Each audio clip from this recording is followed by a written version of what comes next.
Okay. Oh my god, it didn't select my microphone.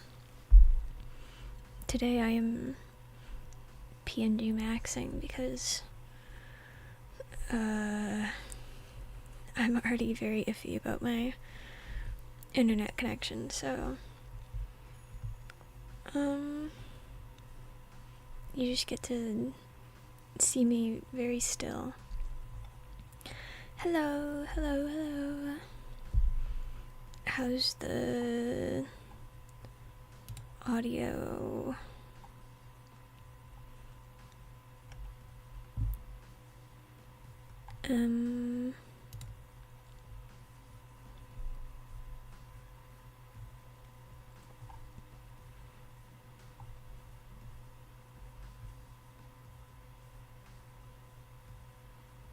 Probably will be glitchy. Oh god.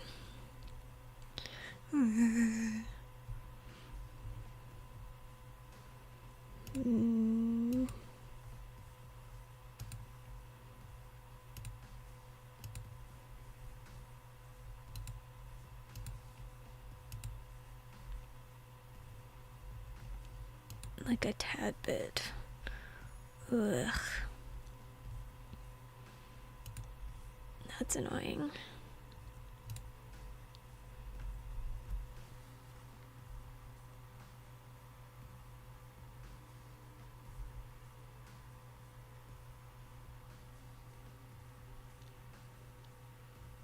You might have to refresh.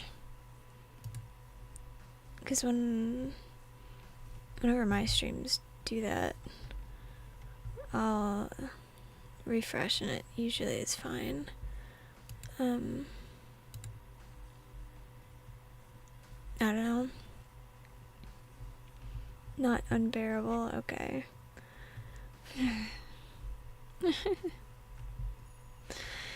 Now what's up with that? You suddenly make the realization that bears eat fish, and then all of you guys are like, yeah, let's be bears. What's the deal with that? Huh? You guys want to eat me? That's kind of weird. You guys freaks. I wouldn't be shocked. No? Right. Right. Of course. Yeah. You guys aren't weird. What particles? Yay, audio fixed. That's good. I'm glad. I've got no particles.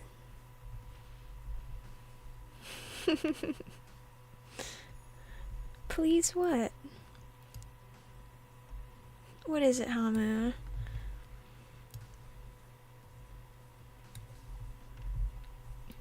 Yeah, I would not be shocked. I know how you guys are. Also, I could have gone to chatting, but, like, you would have just seen my PNG, so it's... it's whatever.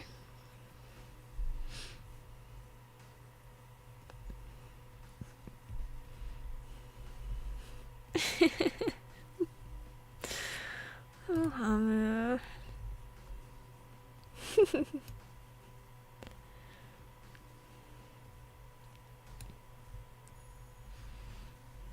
You're very silly. I promise I'll be kind. I'll be very kind. Just like I always am. Right?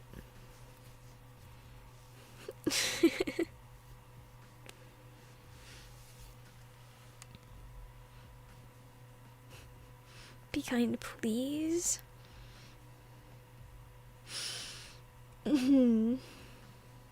Okay. If you ask so nicely, why would I do anything else?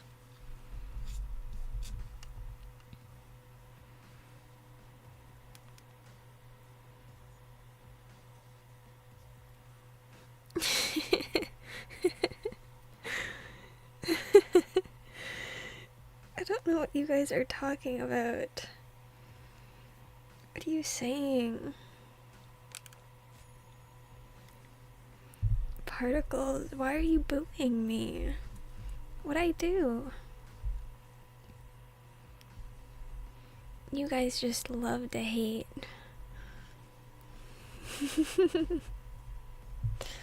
Where are you? Right where you belong. Isn't that lovely? See, I'm doing all this with a PNG. You can't tell that I'm smiling. Or you probably can.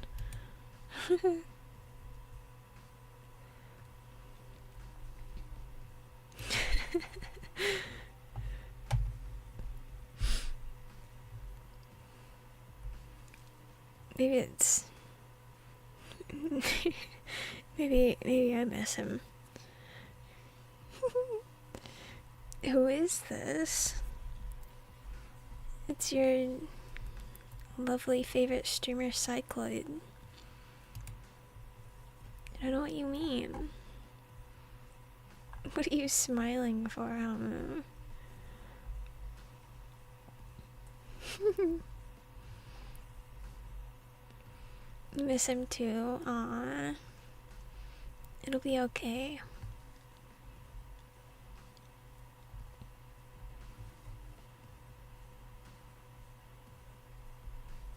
Delicious fan service nutrients. You're welcome. Not even doing it on purpose. Which is like the scary part. I'm scared. True? You really think it's that good, huh?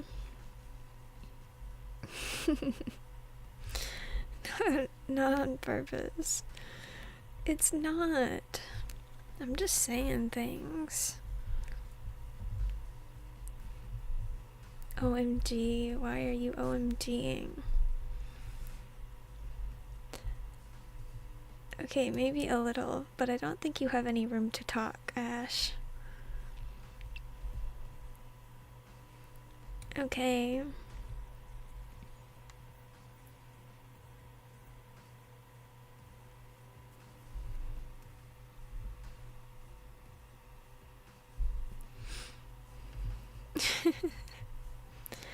But I do understand him. I understand.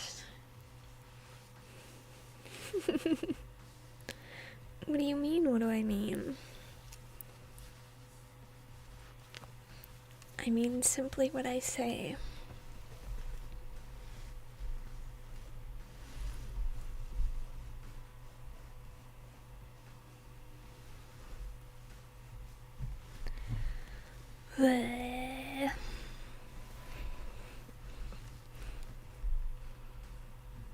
Guess we should video game. I think, last time we got past the point that I had gotten previously. I swear to God, I get jumped every time I'm in here. I don't jump you. I never jump you. I'm so nice. I'm always so kind and sweet.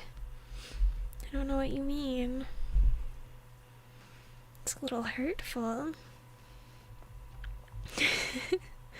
Bro? Yes? I didn't know we were related.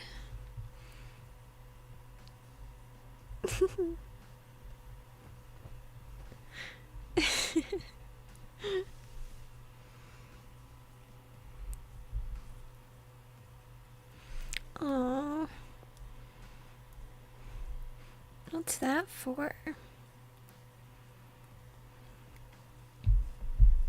I'm not doing anything.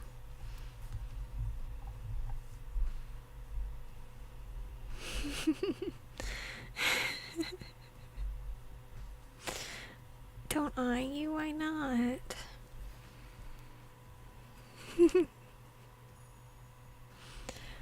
Why not?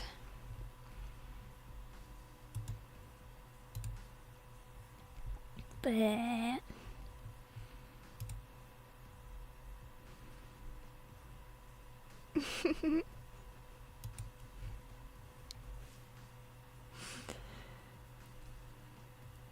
reminding me too much of him. This is killing me. Don't die. I'd miss you. Stop? Okay. Fine. Fine, whatever.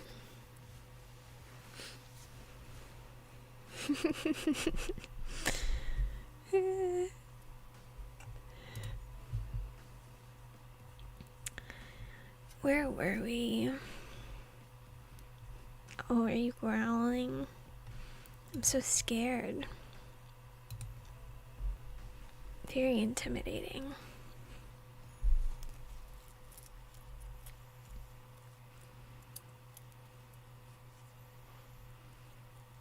Bear, are you gonna eat me? I'm very scared.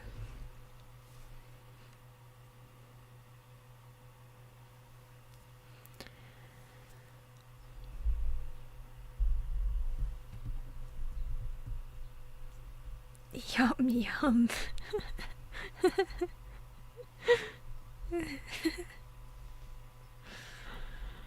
That good, huh? OMG. OMG what?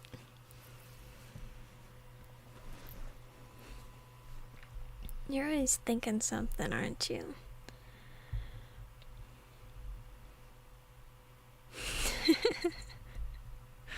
No, don't leave.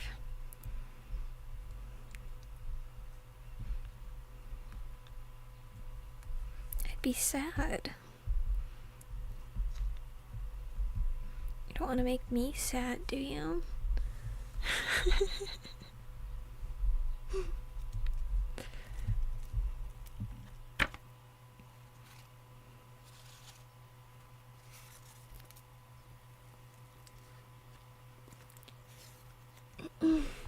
Well, what do you mean, well?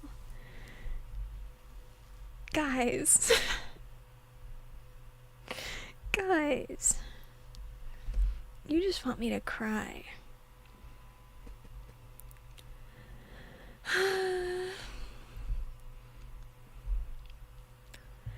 Like, whatever.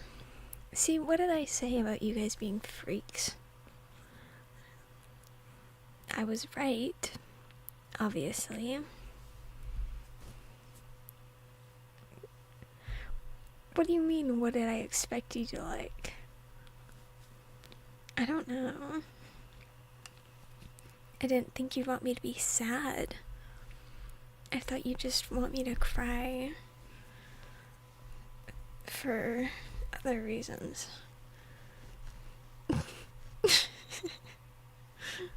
Don't cry. I don't think you've ever said that before. I think that's a new one for you. Coughs.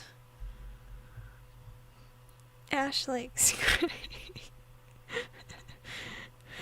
You both do. You can't just pin this on Ash. I don't think that's very nice. Come on.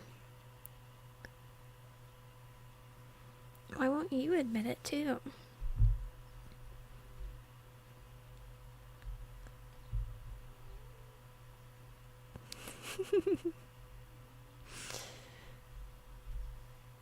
You guys are funny.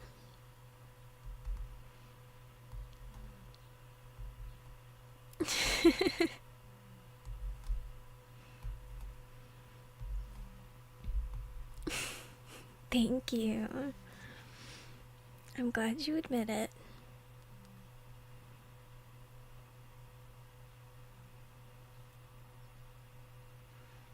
I'm funny. What makes you say that?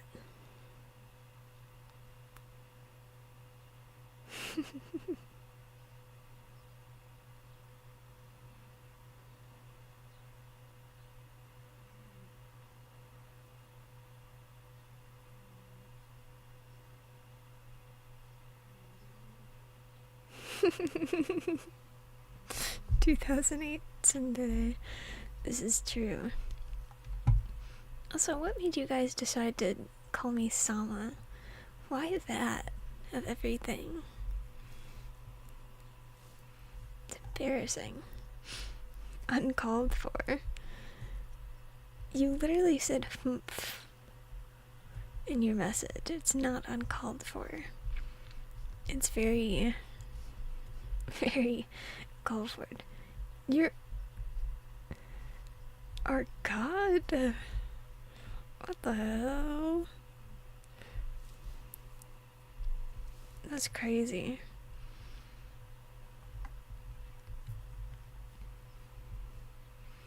Mama, I'm being jumped. You have no mama to protect you here, okay? But it's fine. You'll be okay. And visions of you being Ojo-sama. What?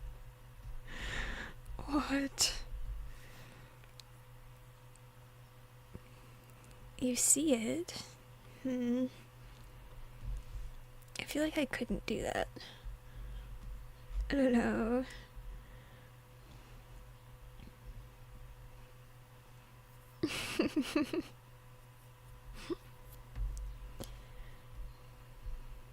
Ash going through it today.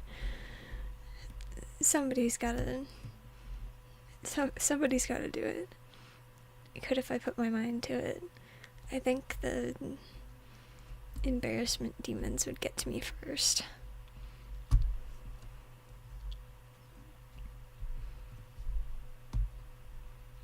Why you? 'Cause you're cute. Obviously. I mean, you're both very cute.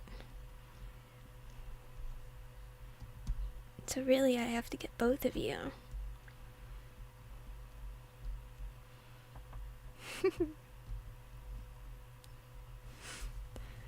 This would be a very interesting stream for someone to just click in on.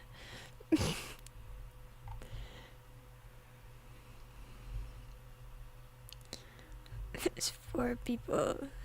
Hello. My bad. You're welcome. Mwah.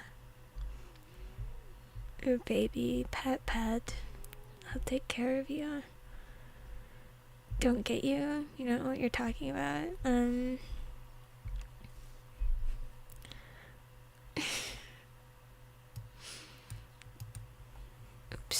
Oops.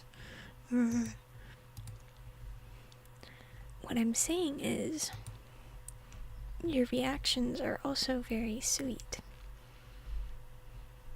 And very cute. And you're a little less easy to get. But one day, trust and believe.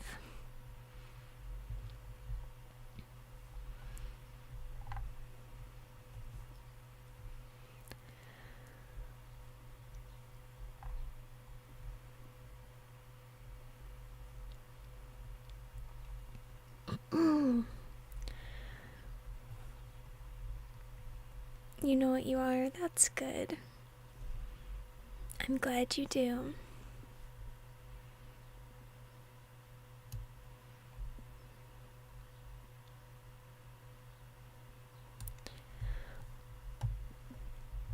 Okay. Video game. Or whatever.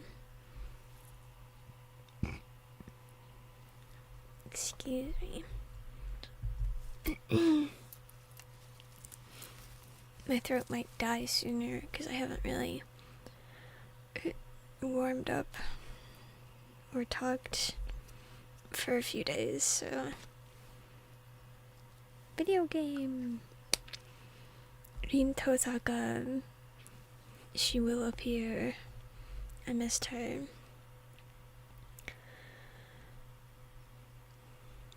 I feel the warm glow of the sun. I wake up, my head hazy, to the sensation of cold air on my cheek. Must be a draft. Huh? I'm in the shed. Okay, real. No talking. Yeah, you guys can talk.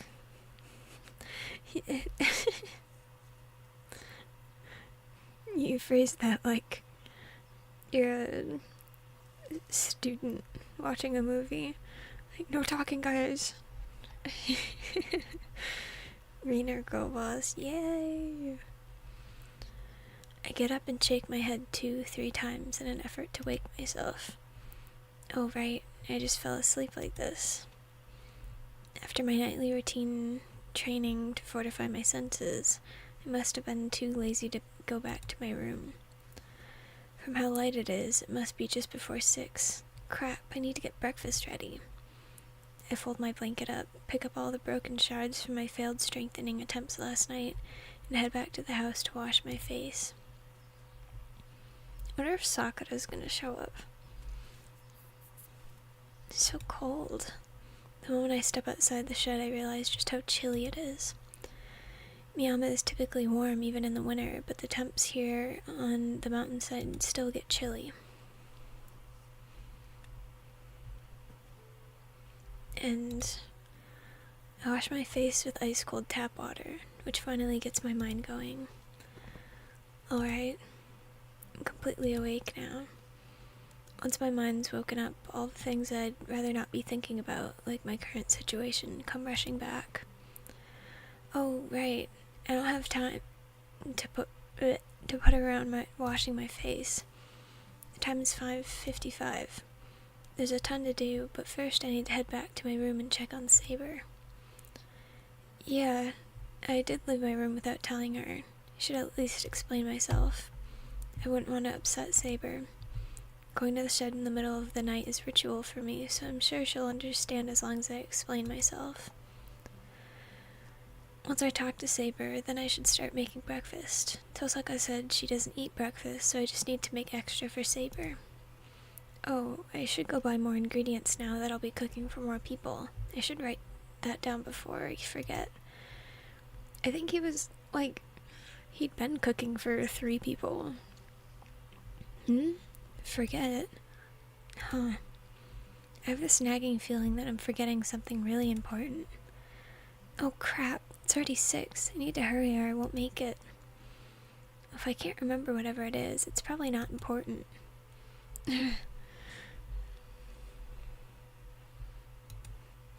I slowly open the door.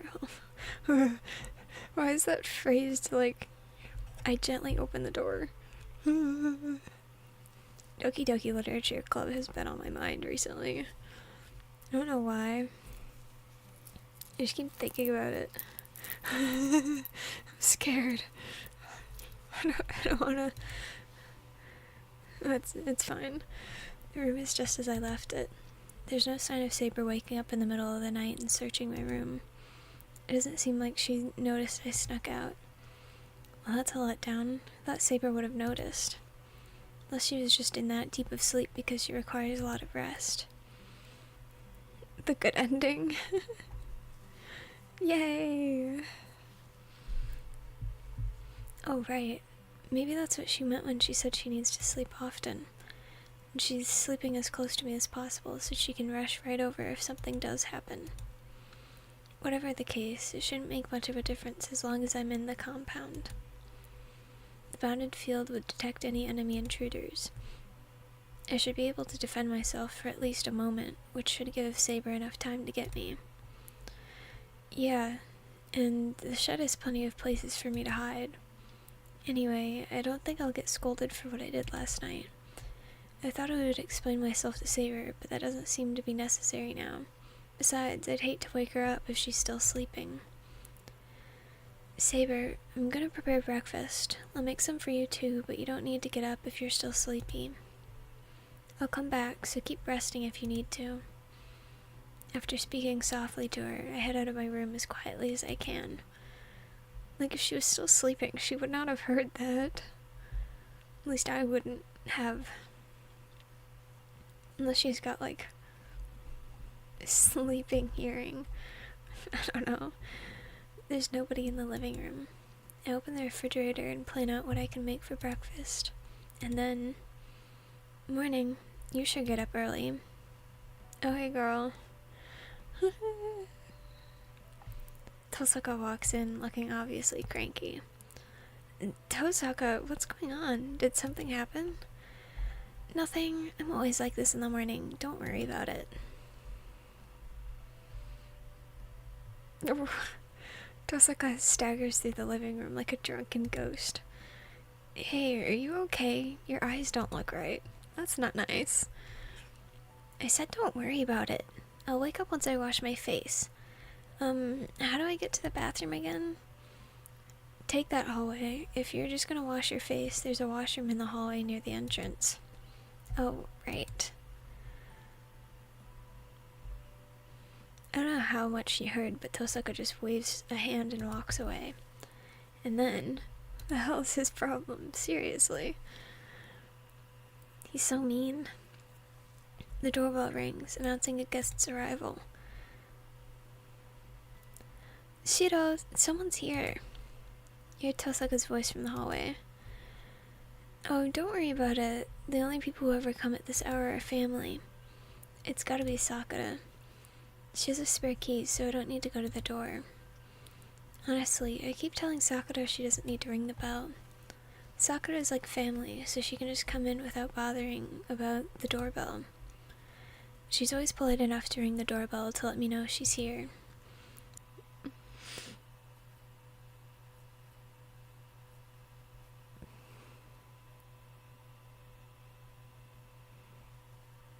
Okay.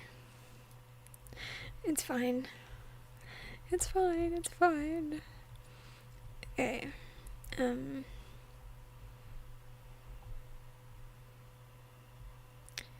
Where did it cut off? Yeah.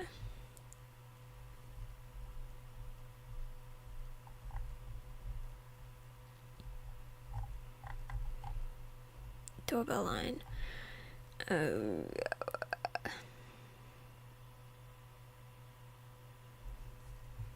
This one. I don't know why it's been doing that recently. It's just like really bad. I'm so annoyed. It's fine, whatever. She's always polite enough to ring the doorbell to let me know she's here. I think that's one of the good things about Sakura, but one of these days she's gonna wear herself out from politeness. Hold on. Sakura is here. Crap. I run through the hallway, being angry at my own... Oh, hold on. Hello? Can you close? Thank you. Being angry at my own stupidity is going to have to wait. Right now I need to rush Sakura to the entrance and send her home before she runs into Tosaka. Why is he so concerned about that? Like, I guess he can't really explain why Tosaka's here, but like, I feel like Sakura does have like an obvious crush on him, so she'd be sad, but it's also more suspicious to send her away like that, in my opinion. But it's not too late. At the entrance. Oh. Tosaka is greeting the guest, even though I didn't ask her to, and... Sakura looks surprised. Why wouldn't she be? Sakura stands at the entrance, and Tosaka is in the hallway. The two of them are staring at each other, the air growing tense. Good morning, Miss Mato. Oh. Are you surprised to see me here? Tosaka looms in the doorway, appearing to look down at Sakura. Be nice. Miss Tosaka. Sakura is utterly bewildered. She looks up at Tosaka with fear in her eyes. This is bad. I can't manage to get a word out. The two of them are ignoring me as they continue to stare at each other. There's no room for me to butt in here.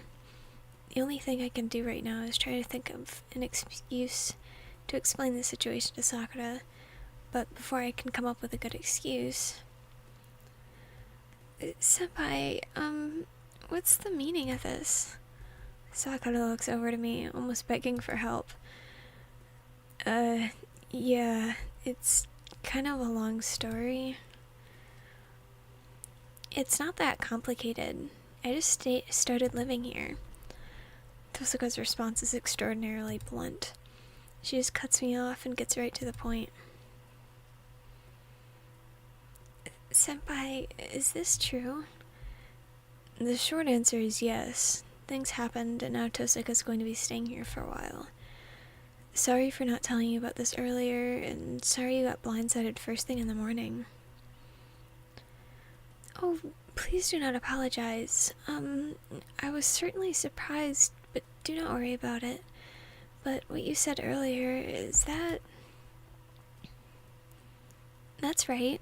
This is something Shiro and I agreed on together. The head of the household agreed, so it's pretty much a done deal. Do you understand what that means, Miss Mato? Be nice! Oh my god. Understand what? You seem to have been taking care of Shiro for a while now, but that won't be necessary now. I'd rather you not come here, for your own good.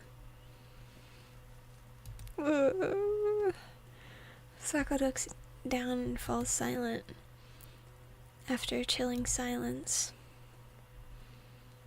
I do not know. Huh? Come again? I said I do not know what you mean, Miss Tosaka. Wait, Sakura, you...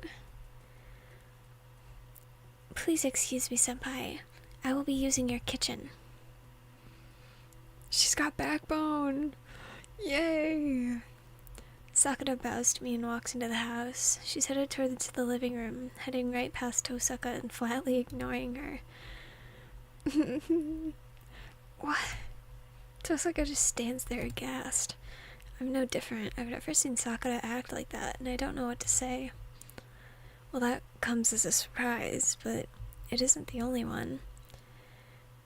Hey, Tosaka, how did you know Sakura always came to my house? I never told you she came by to help me out with housework. Eh? Oh, well, I just heard rumors. That was just a coincidence. Right.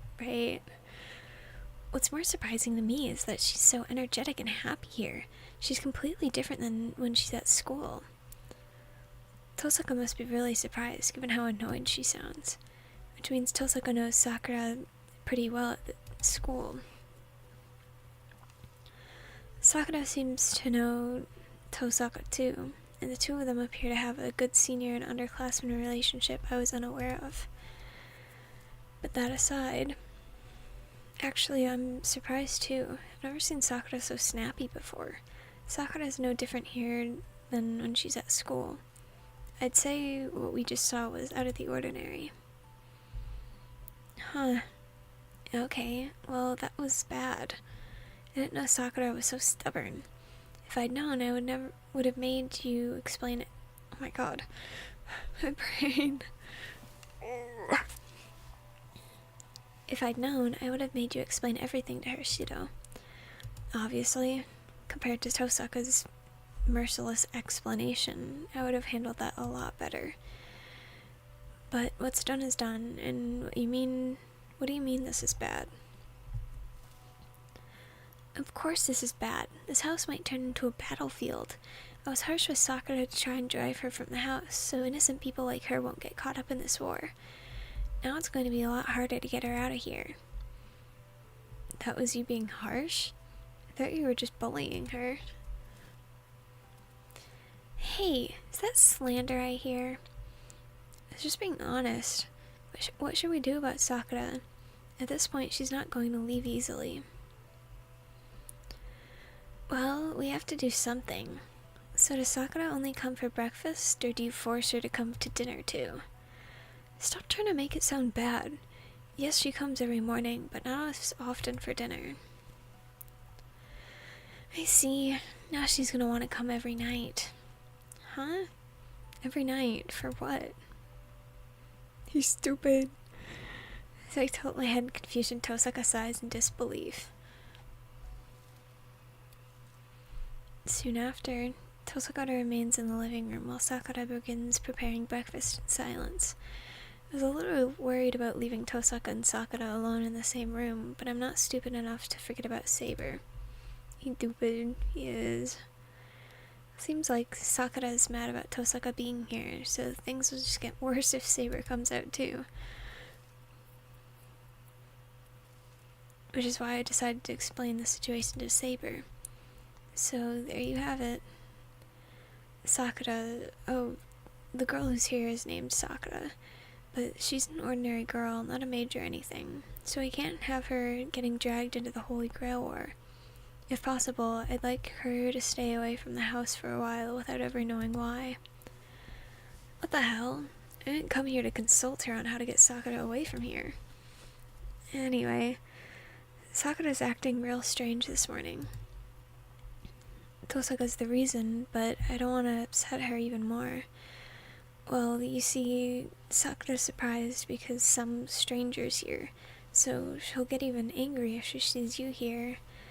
Am I being rude or something, Saber? Not at all. I understand what you're trying to say, Shiro. You want me to wait here, correct? Yeah, I'd really appreciate that. I'll come back for you right after I see Sakura off, so you can eat breakfast then. Saber nods quietly. I'm so glad Saber is understanding. Okay, I'm worried about what's happening in the living room, so I should hurry back. Bing bong. Hi, Koda. Shiro? What's up, Saber? You have no obligation to explain yourself in situations like this, but you should calm down a bit first. Your words and behavior are noticeably disordered. Huh? Am I panicked?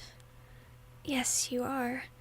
If you intend to return to the living room, I suggest you calm yourself before you do so.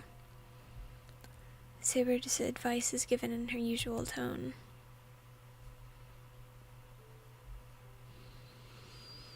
And breakfast begins as usual, like nothing happened. Here you go, senpai. And would you like some too, Miss Tosaka? Sakura hands me a bowl of rice. She's acting like her usual self. I don't know what happened while I was gone, but the tension between the two seems to have dissipated. At least on the surface. Okay, I'll take a bowl. Aww.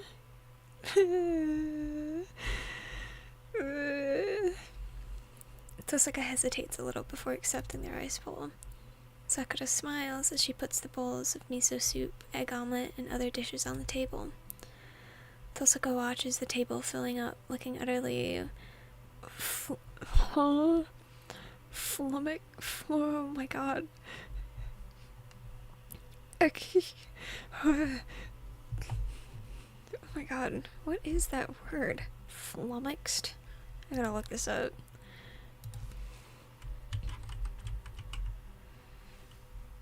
Bewildered or perplexed.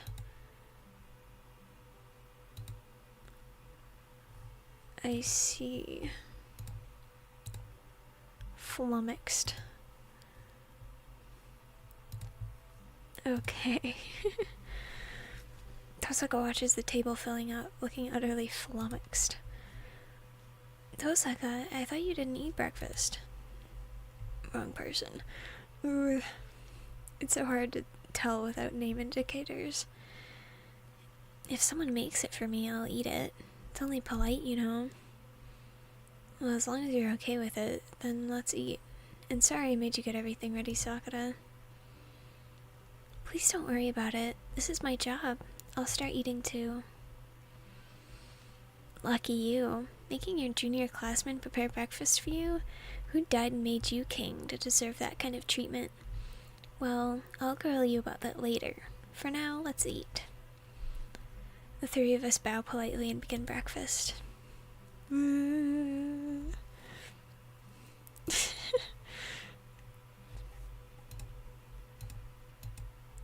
Damn, nobody's talking. They're eating. Guess the mood isn't that tense. Our breakfasts are usually pretty light on conversation. Sakura and I aren't really that talkative, so it's no shock meals are so quiet. Why does breakfast feel so chaotic every day? Wait a minute. I get another nagging feeling. Senpai, was the fish too salty for you this morning? That's not it. But I just have this bad feeling like I'm forgetting something. What could it be? I try to convince myself that it's probably not important since I can't remember, but I feel like that's a terrible mistake. I'm gripped by this sense of dread like I'm ignoring a fatal disease or something. Oh well, I bet it's not that big a deal. I try to just shove the thought from my mind as I go back to eating. Just then... Morning! Oh man, I overslept. Fujine comes bursting in. I forgot. How could I have forgotten this? I guess I tried to forget my problems rather than deal with them. Shiro, food. Fujine situates herself in her normal spot. Good morning, Fujimura-sensei. The two greet her in unison. Here you go, Miss Fujimura. It's not much, but please dig in. Sakura hands her a rice bowl with her usual smile. Fujine takes the bowl and tilts her head in confusion. She senses something strange, but doesn't know what exactly it is. Fujine quietly chews her food. And after finishing a whole bowl of rice, she leans over to whisper in my ear. Hey, Shiro, why is Tosaka here? She's gonna stay here for a while, starting today. I stick to the facts. Oh, Tosaka does some pretty weird stuff. Yeah, she's a strange one. The way she is at school, she's like a wolf in sheep's clothing. Be nice. Oh my god. Yeah, so she's gonna be spending the night here from today on? Fujine seems to accept this and takes a big gulp of her miso soup.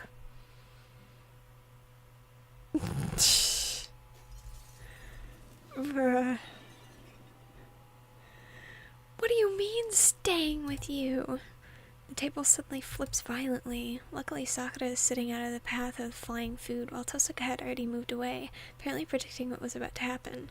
So I'm the only one who ended up splattered. So dramatic. Ah, that's hot. What the hell, Fujine? Don't you realize that's hot miso soup? Piping hot rice and scorching meatballs in a pot? You'd burn me if you spilled those on me. Hey, why are we having food from a hot pot for breakfast anyway? Shut your mouth. What are you thinking, Shiro? What are you hoping to be the protag of some rom-com, letting a girl stay over at your house? I can't even laugh at jokes. This is sick.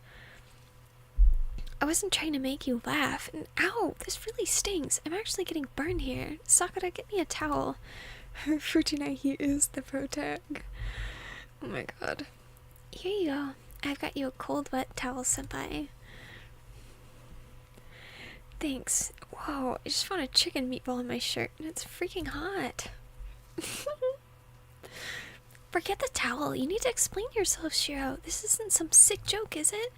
Of course not. You know I don't like to kid around about these things, right? Anyway, Tosaka's staying here. Complain all you want, but it's been decided, so there's not much point. Objection! I don't know what your intention is, but I can't allow it. Big sister will not allow you to live with a girl under your roof. Fujine roars. Well, that went about how I expected. Fujine is my guardian. She's also a school teacher. I don't think I'm getting out of this situation with 100 whacks from a wooden sword, or even 100 cuts from a real one. But unfortunately, I have to find a way to live with this. Can you just let this go? I'm not doing anything wrong, and Tosaka and I are in that kind of relationship. It's just, we kind of ended up here in this situation by accident. I'm letting her use one of the rooms here for now. Shut up! I will not allow it!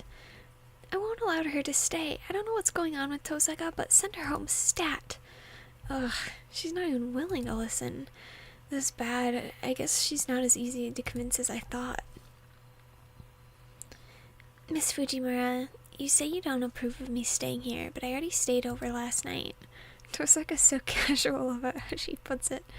Her words seem to be like cold water dumped over Fujine's head. Come again? Like I said, Emiya let me stay over last night. Well, actually, I've been here since Saturday evening, so I've technically stayed over 2 nights already.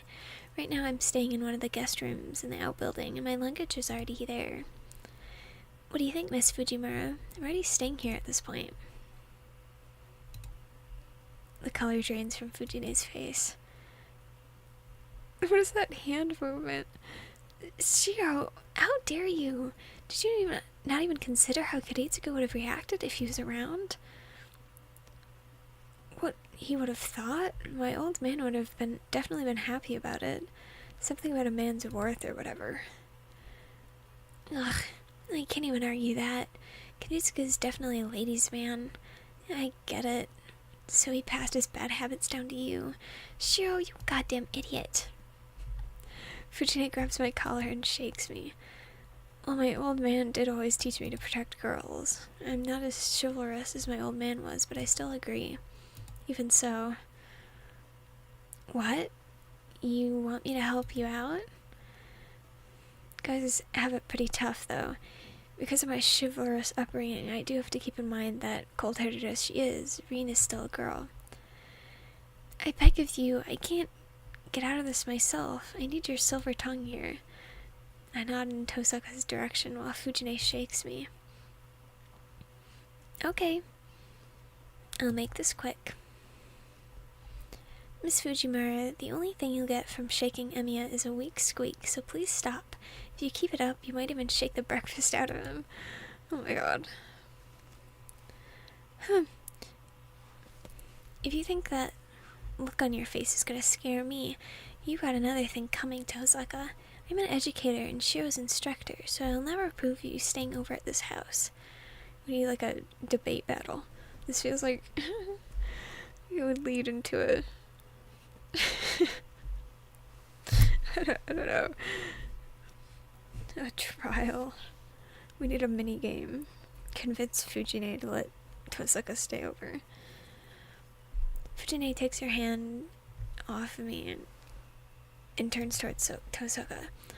Must be her feral instincts kicking in. She must have thought Tosaka would pounce on her if she kept her full attention on me. Why? There are plenty of students in our school who live in boarding houses. Isn't developing and nurturing students' independence part of our school's mission? Don't try to lean on fancy words to intimidate me. Besides, using this place like a boarding house isn't going to nurture your independence. This place is practically a dream house, with food always magically being served to you, practically sparkling clean. The baths are full of warm water. Staying here will just spoil you. Fujine. That hardly seems appropriate coming from a teacher. Besides, students who live far away are the only ones who typically live in boarding houses. Your house, while it's further than here, is still close enough to commute. Even Sakura commutes from your side of the neighborhood, so there's no need for you to stay here, boarding house or not. Well, you see, my house is currently undergoing major renovation. It's an old building, so a lot of places are practically falling apart. I was thinking of staying in a hotel until the renovations here were finished, but I ran into Emiya and told him about my situation. He mentioned that it would be a waste of money and offered me to stay here. That does sound like something Shiro would say. Yes, I was surprised by his offer, since I hardly know him, but living in a hotel really would be a waste of money, and that would be especially student-like of me. So I thought it would be more beneficial and educational for me to stay at Emiya's house instead. Fujine groans. Tosaka's answer and mannerisms are textbook. There's no room for Fujine, teacher that she is, to object. I understand now, but there's still an issue. You and Shiro are the opposite sex, and I still don't love the idea of you two staying under the same roof. And what are your concerns about? And what are you concerned about, Miss Fujimura? Well, you know, you're pretty and Shiro's a guy, so I wouldn't want anything inappropriate to happen. Girl. That should not be an issue. My room is at the far end of the outbuilding, while Emiya's in the Japanese-style room near the shed. Our rooms are about 20 meters away, and that distance shouldn't really create an issue. Well, the outbuilding does lock from the inside, and it's like a separate house. You see? Or do you not trust Emiya? You mentioned that you're Shiro's instructor. That would mean you know him better than I do. If you say he's the type of character who might do something like that, I may reconsider staying here. Don't be silly. Shiro's an uptight gentleman. He would never make a girl cry. Then there's nothing to worry about. I believe I can stay here without needing to worry because I trust Emiya too. She's a master manipulator. Fujine starts losing steam. Check and mate Tosaka. There are a few things Fujine could have responded to, but I'm sure Tosaka would have had no trouble talking her way out of them. Anyway, looks like Tosaka has officially gained citizenship in this house. I love Rin. And then breakfast ends. As expected, Fujine gave up after Tosaka talked her down. In the end, we agreed to keep our living arrangements a secret at school while Fujine would supervise us at home. With that decided, Fujine got really excited, knowing that there were going to be more people in the house, and she left for school in a good mood. After breakfast ended, I called out to Saber before I leave for school. Saber, calm as always, says, Follow Rin's directions at school. And please seek me out if you're ever in danger. That is how I will know my master is in a dire situation. She returns to her room. She's acting like she's in prison.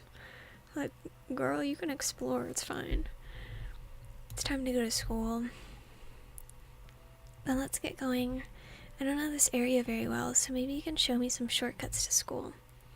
Tosaka is in her school uniform, standing next to me. My image of her as an honored student is fading, but she still makes me nervous when I see her in her uniform. Just going to school with the prettiest girl is nerve-wracking enough, but on top of that... Boy, calm down. Senpai, I finished locking up the house. Sakura's coming with me too. Sakura typically goes to school with Fujine because she's a member of the Kyoto Club, but this morning, Sakura stayed put in the living room, helped clean up after breakfast, and waited for me to go to school. Yeah? Did you give Sakura a key to your house, you know? I did. Sakura's never done anything bad, and she's been a big help to me all this time. So with all that in mind, I can't give you a spare key, but that won't bother you, right? I don't mind. What's that supposed to mean? You do bad stuff. You probably don't even need a key anyway. I'm not foolish enough to make something so unnecessary. Oh, is that so? Fine. You're right. I won't need something like that anyway. Tosaka turns her head, huffing. Maybe I'm just used to her, but I'm starting to find these mannerisms of her fascinating. Oh... Sakura, it's okay. Huh? What's wrong, Sakura? If you're done locking up, let's go. We've got Tosaka this morning too, so I want to get to school as early as possible. Yes, you're right. We should go if you insist. Sakura's reply is pretty unenthusiastic, and she trails behind us. This isn't good. Like, walk next to her, dude. Oh my god. Sakura's seemed down ever since Tosaka convinced Fujine to back off. Fujine might have consented, but I have a feeling Sakura isn't convinced. I probably need to talk to her. Yeah, I should find a way to give these two time to get along and be friends. Well... The sloped road is packed with students, clearly, as you can see. It's 7:30, which is the busiest time for students getting to school. Among the flock of students, I stand out, and I can feel everyone's stares since I'm in pretty famous company. Maybe she forgot something, but Tosaka's been quiet the entire time. What's wrong, Tosaka? You've been acting weird ever since we reached the hill. Eh? Am I acting odd this morning? No, you're not odd, but your behavior is. Senpai, that's contradictory. I do not believe that was what Miss Tosaka was acting. Huh? Then what was Tosaka asking? Everyone is staring at Miss Tosaka, so she was worried there was something wrong with her appearance. Isn't that right? Yeah. Do I look that weird to you, Sakura?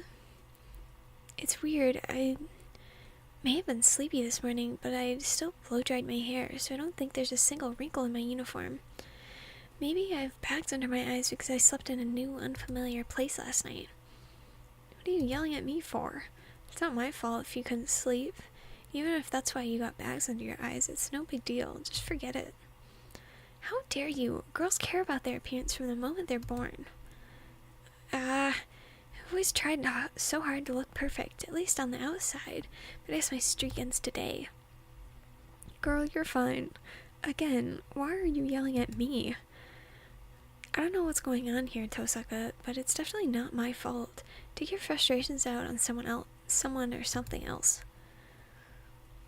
Please do not worry, Miss Tosaka. You're as beautiful today as always. Aww. Everyone's staring at you because you're with us, since you've never come to school with anyone before. Eh? So that's why I'm being treated like this? I'm not insulted, but I thought I'd figured out how school works after 10 years.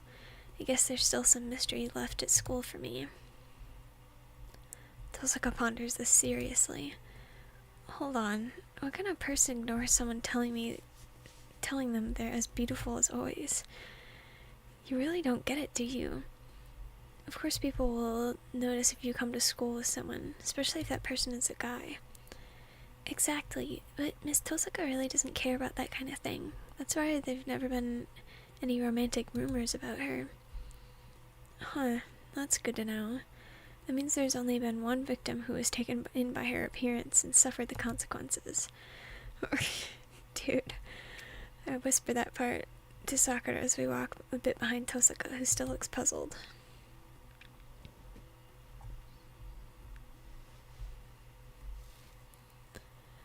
She does so weird sometimes. We walk through the school gates. Stairs follow us the whole way. I only need to endure the stairs a little longer, since we'll all separate once we get into the school building. I'm really not up to seeing the source of my headache first thing in the morning. Tosaka mutters to herself as we head towards campus. Following Tosaka's gaze, I see a familiar face pushing his way through the crowd of students. Kill yourself! Kill yourself! Sakura! Oh, it's my brother. Sakura shivers at the sight of him. Shinji acts like he doesn't see us. Instead, he makes a beeline for Sakura and says, "Why didn't you come to the dojo? Who do you think you are at taking a day off without telling me?" Shinji raises a hand. Instinctively.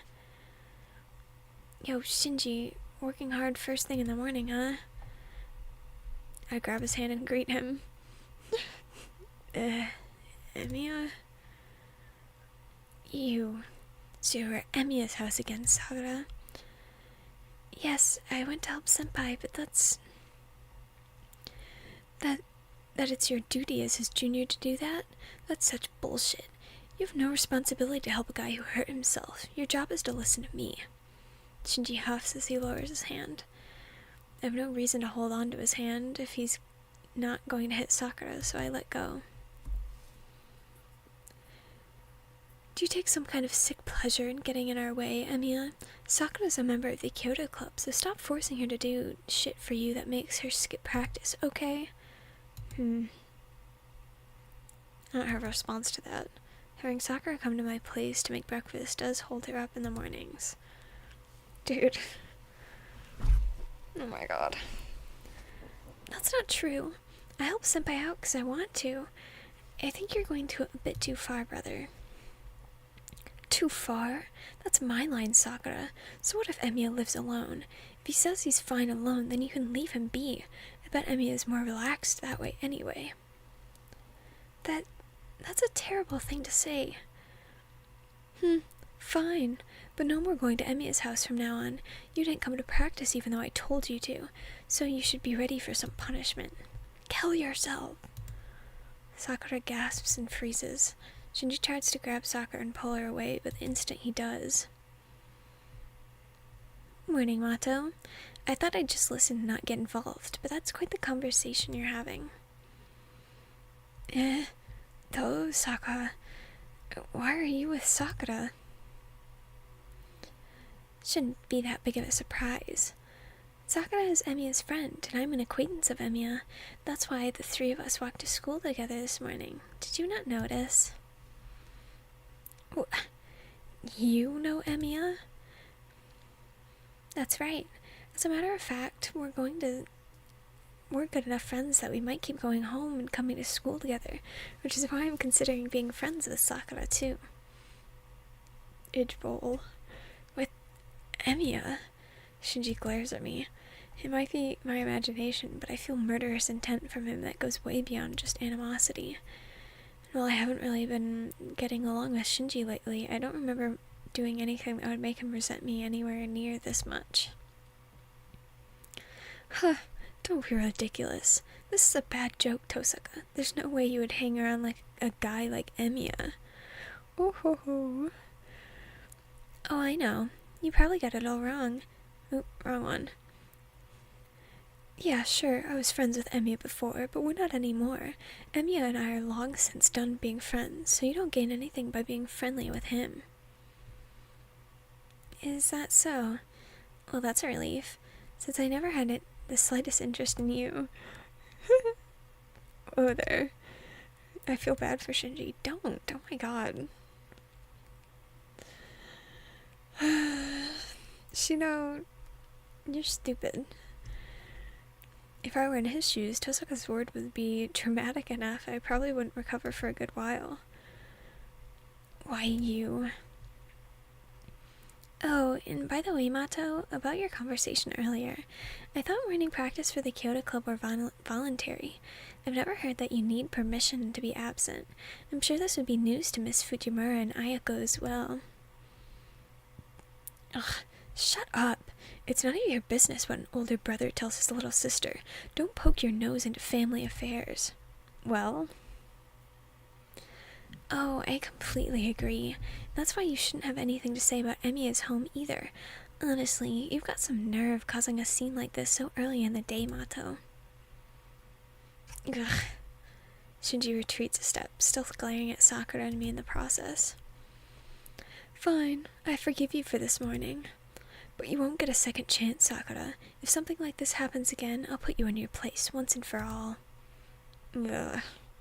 Shinji heads towards the school building after making his big pronouncement. He's turned tail and run after Tosaka gave such a dressing down. I'm so sorry, Senpai. My brother was so rude to you. Sakura's apologizing not to just me, but Tosaka as well. Don't worry about it. It's actually a nice way to start the day. The gears in my head are oiled up and turning at full speed now. Love a good argument, you know. Oh. And I shouldn't be the one apologizing. I might have gone a bit too far. He still has a reputation to think about, and I shouldn't have said something like that in front of everyone at school, you know. If Mato acts all down from this, go ahead and cheer him up. What? No. No. My god. No. Why is Shiro a Shinji apologist? Like, dude. He's so stupid. Oh my god. Tell him he can spar with me anytime he likes. Yes. If brother hasn't learned anything from this incident, then please spar with him again, Miss Tosaka. Oh, is that Tosaka talking? Oh my god. Okay. Well. Relieved, Sakura smiles cheerfully. Tosaka seems suddenly bashful and looks away. And you too, Senpai. Please not try to get too mad at him either. Your brother's only your brother's only friend. I know, it's probably impossible for me not to get mad, but I've known Shinji like that since forever. I can see us getting close again at some point, so I'll take baby steps with him. Do not! Do not! Ugh. Yes, I look forward to seeing that happen, senpai. Sakura quickly bows. Yeah, the only thing I can really get mad at Shinji about is the way he treats his sister like crap. I think that's a very understandable reason to get mad at him. Let's have another good day, senpai. Sakura heads to the first year floor. Tosaka and I climb the stairs to the second year floor. What? And run right into the student council president. Why are you with Tosaka, Shiro Emiya? Oh, good morning, Ryodo. What kind of greeting is wa-wa?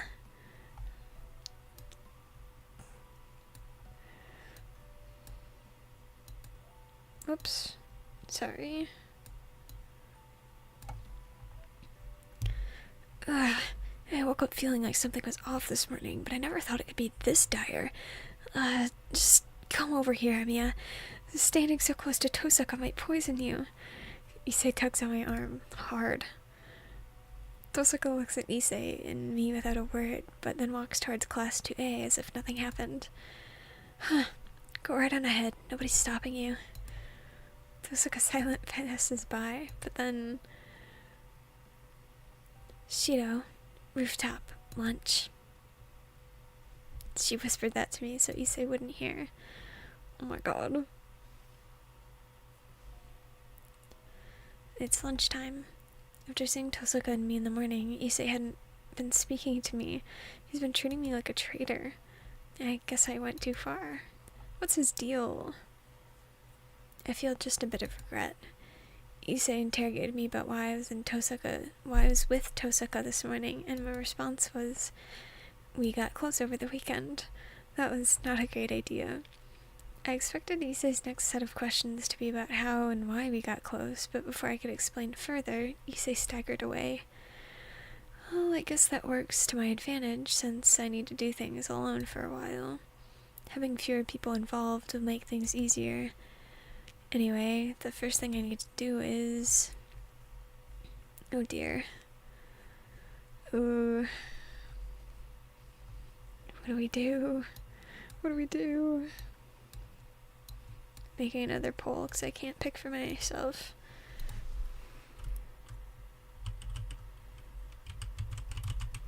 Oops. That's really not good typing.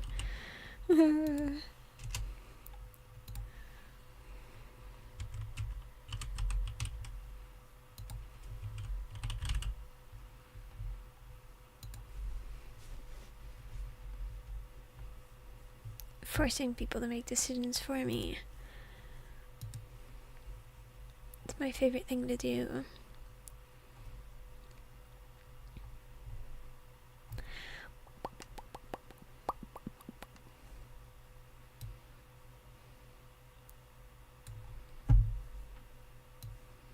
It'd be really funny if no one picked anything.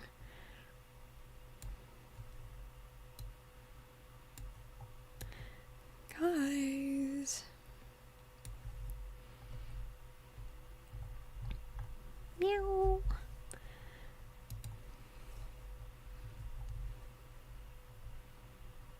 I feel like I've kind of been going on the Sakura right this time. I don't remember what... Not that I don't remember, I literally just don't know what options lead to what endings. Because I think there's like 3... Well, I know there's... I wonder if I can access it from here. Oh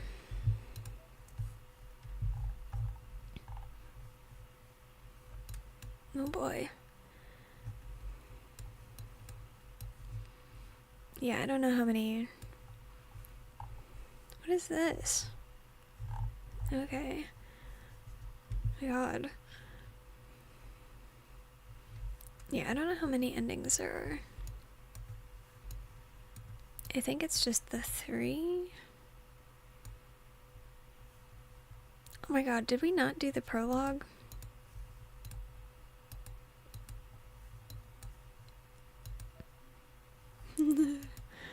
um...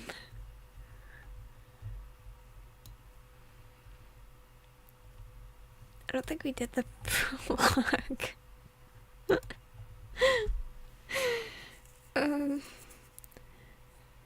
Because I did it. But... yeah, we didn't.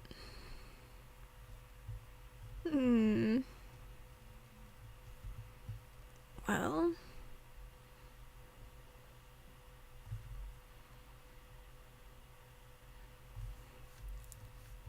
because I started a new game, but I guess I either accidentally skipped the prologue, or it didn't give me the option to.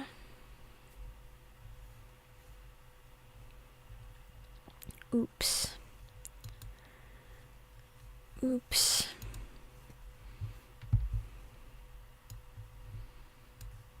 Okay. No one picked anything. You guys hate me. What the freak? Well, I think since I've been at least trying to pick more of the Tosaka stuff, or not Tosaka, the Sakura stuff, I will continue with that.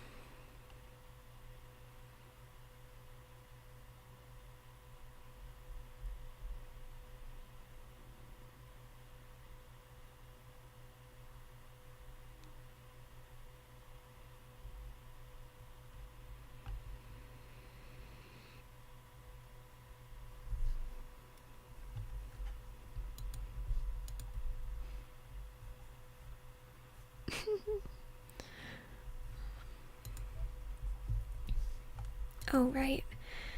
It was hectic this morning and I couldn't properly explain myself then, so I should go and talk to Sakura now.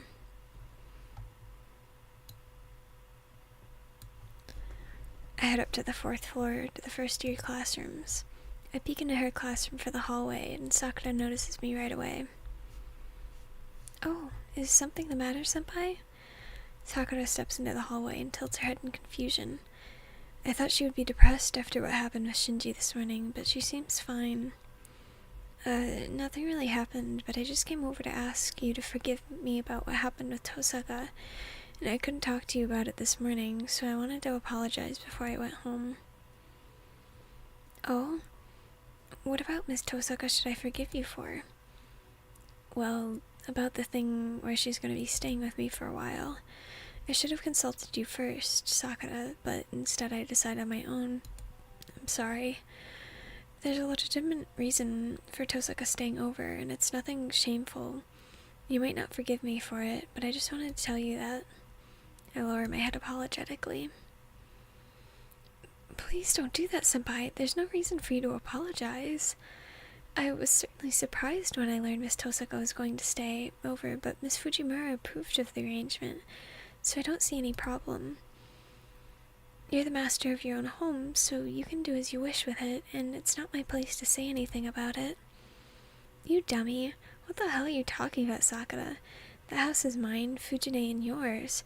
I shouldn't just decide things on my own. Oh, that's so sweet. Senpai. That's why I need to apologize. Rather than be mad at Tosaka, you should be mad at me.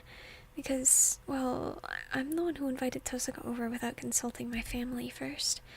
And if you don't want Tosaka to stay over, I'll call it off.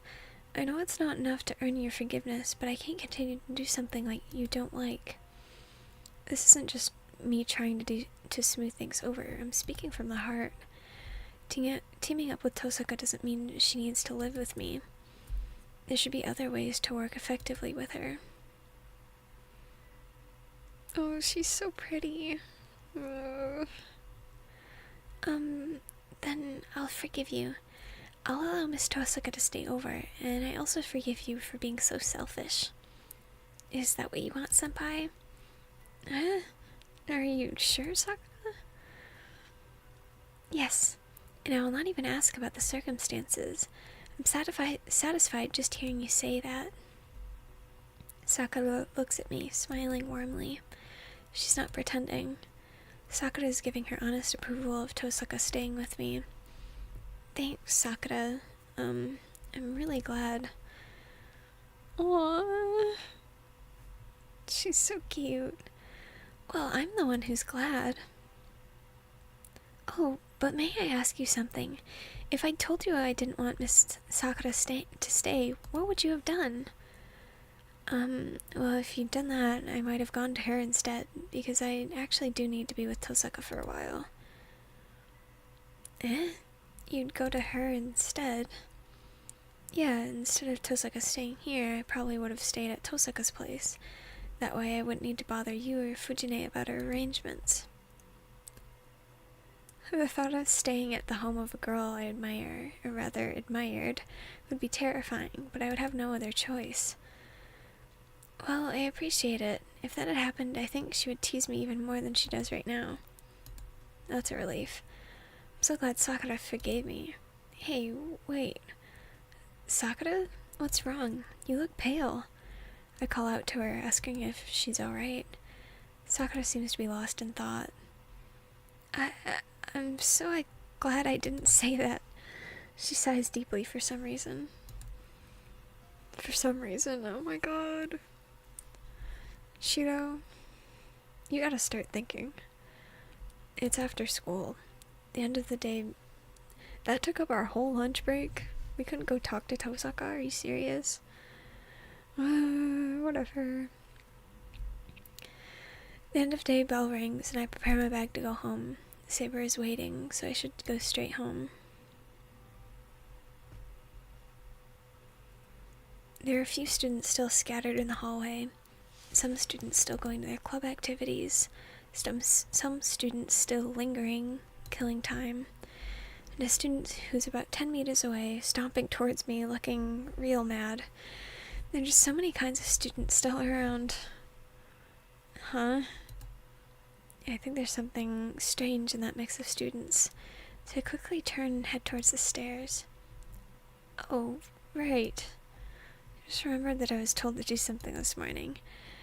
I may have been told something, but at this point my only choice is to pretend I forgot. Actually, I don't see that working. I'll just say I didn't hear. Hold it right there. You've got guts running away when you see me. Ugh. Damn, I got caught. Actually, there's nowhere for me to run if I go home, so I let myself get caught here to minimize the damage. I turn slowly. Yeah, she's absolutely livid. The way she looks now, you would never even imagine she's the school top honor student. Yo, what a coincidence, Tosaka. Wanna go home together if you're leaving? We're heading the same way anyway. Don't let's go home, Shiro, you idiot. Do you have any idea the position you're in right now? I was going to warn you, so why didn't you come here to rooftop earlier? She looks so threatening. At this point, she won't listen to any excuse I make, but she probably won't calm down if I don't explain myself. Sorry, I went to talk to Tosaka at lunchtime, so I couldn't get to the rooftop. She's showing no sign of calming down, so I tell her the truth. And then Tosaka looks at me blankly, like she'd just seen a ghost. You went to Sakura? You mean you went to talk to her about me staying at your place? She looks so sad. Oh, I'm sorry. I'm so sorry. Yeah, remember how we left things up in the air with her this morning? So I went to ask her for her approval of you staying over.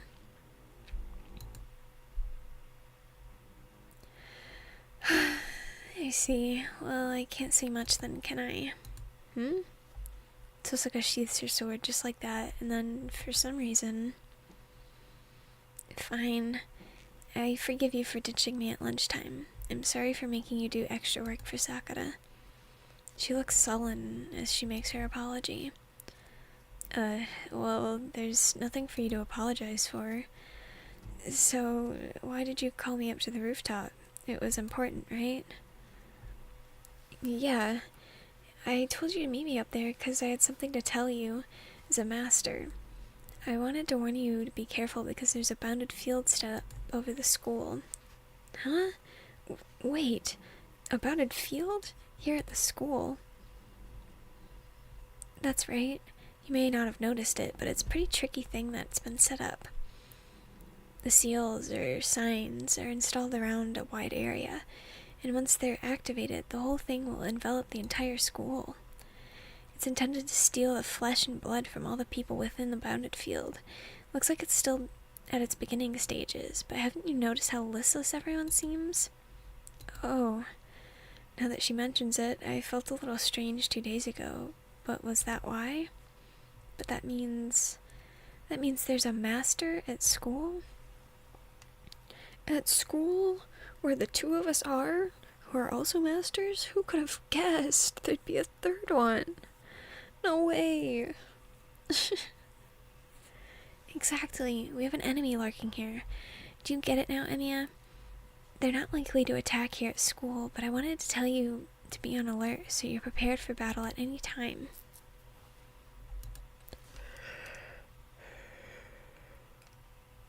No wonder Tosaka was so mad. Here I was, spending my entire day in ignorant peace. Sorry, I should have met you at lunchtime. You damn well should have. Saber entrusted you to me, so if you had skipped out for some stupid reason, I would have cast a gias on you to force you to come. But I'll let it pass this time. As it turns out, nothing happened today. So all's well that ends well. I feel better hearing her say that.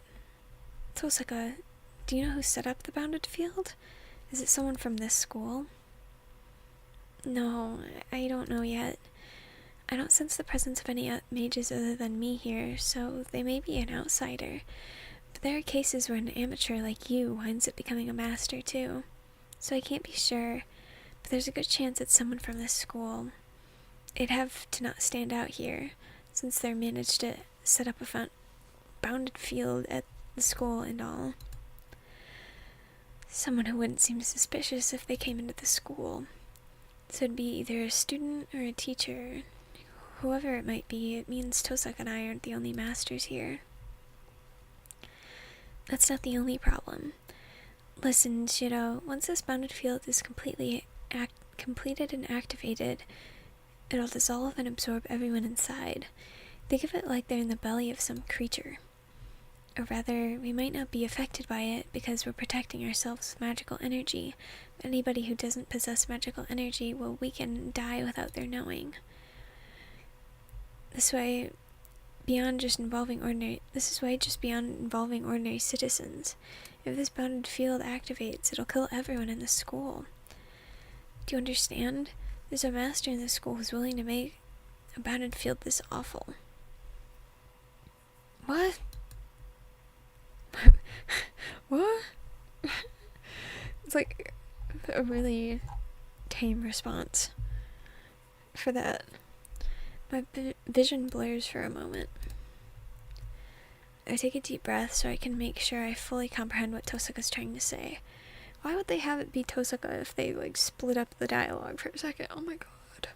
Oh my god. It's fine. It's fine.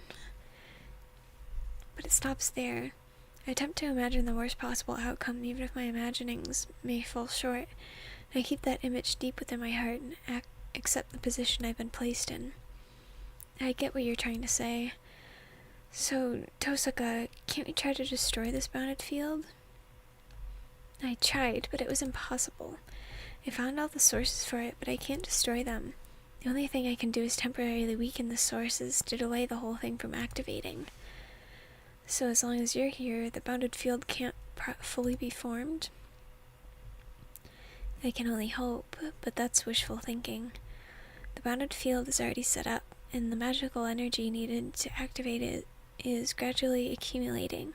According to Archer's estimate, everything will be ready in about 8 days. When it's ready, either the master or servant will transform this school in a living hell. Then, before that happens, we need to defeat the master lurking in this school, but it'll be challenging to find them. We've pretty much been at their mercy from the moment that bounded field was formed. The master just needs to wait until it's ready to be activated. They don't need to make themselves known until the end, so the only chance we have is when they come out, right? Bingo. So you should stay quiet until then. You'll have to fight whether you like it or not when the time comes. It'd be stupid to let the enemy find you when you were you to go out searching for the master yourself. I get it. We can't leave someone who would make a bounded field like that in the loose, but since I don't know who they are, just making a move at random might cause more problems than it solves.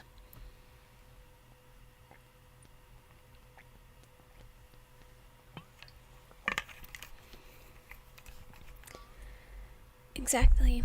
I've already done everything I can to slow down the bounded field for today, so I'll have to handle the rest tomorrow.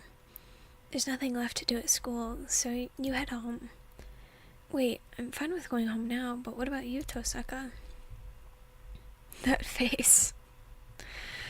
Don't worry about me. Saber's waiting for you. She'll get mad if you don't hurry home. I forgot. Saber was against me going to school, and she only allowed me to do so under the condition that I come home before sunset.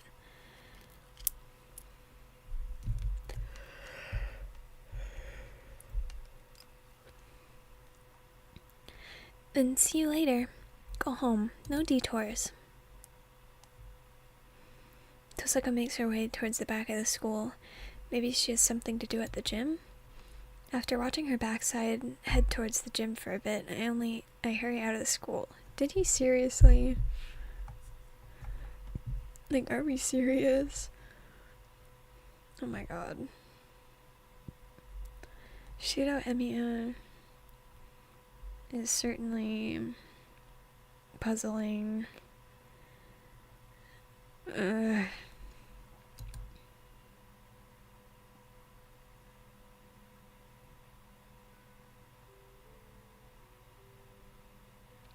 The gate is still locked. Oh right, it's been a while since I came home this early. I usually help out doing some odd jobs or go to a part-time job, so it's rare for me to come straight home after school. Usually find the gate unlocked and Sakura preparing dinner inside. So I've gotten so used to that after a year, I've forgotten how important coming home early can be. Even the simple act of opening a locked gate makes me realize how thankful I should be for Sakura coming here.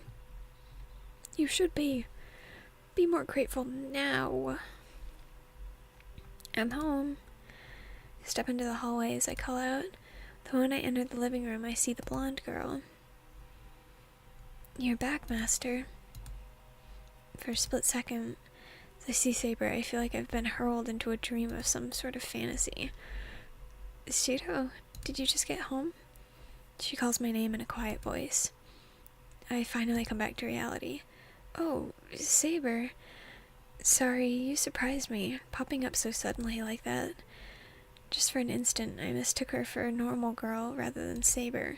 That's not nice. Be nice. My god.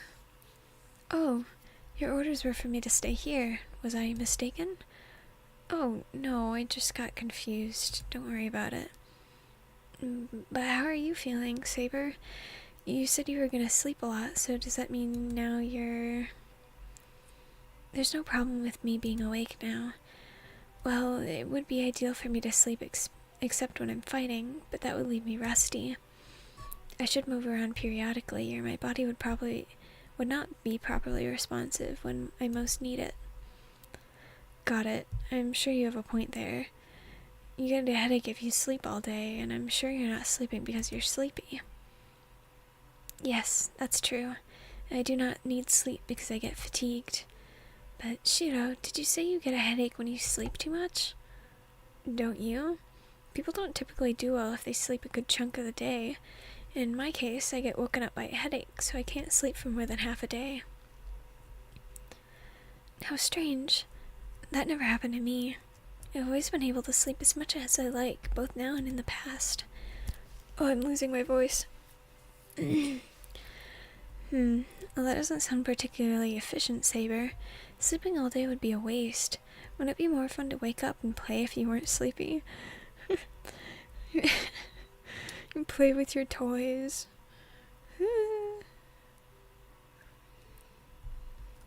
You may be right.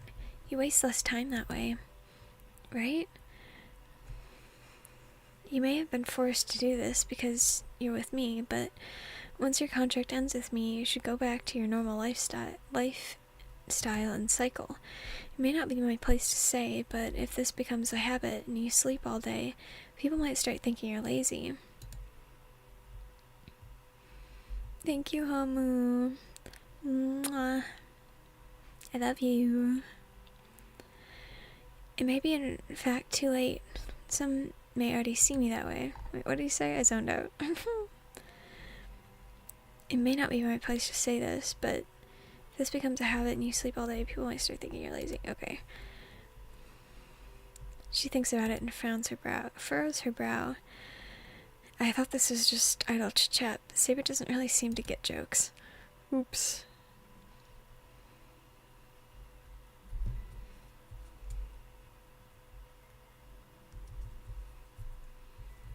I get scared when people say aw. I don't know why. I'm scared. Get me out of here. We move to the living room. Saber looks like she wants to know what happened today, so I decide to tell her about the bounded field at school Toseka warned me about. I see.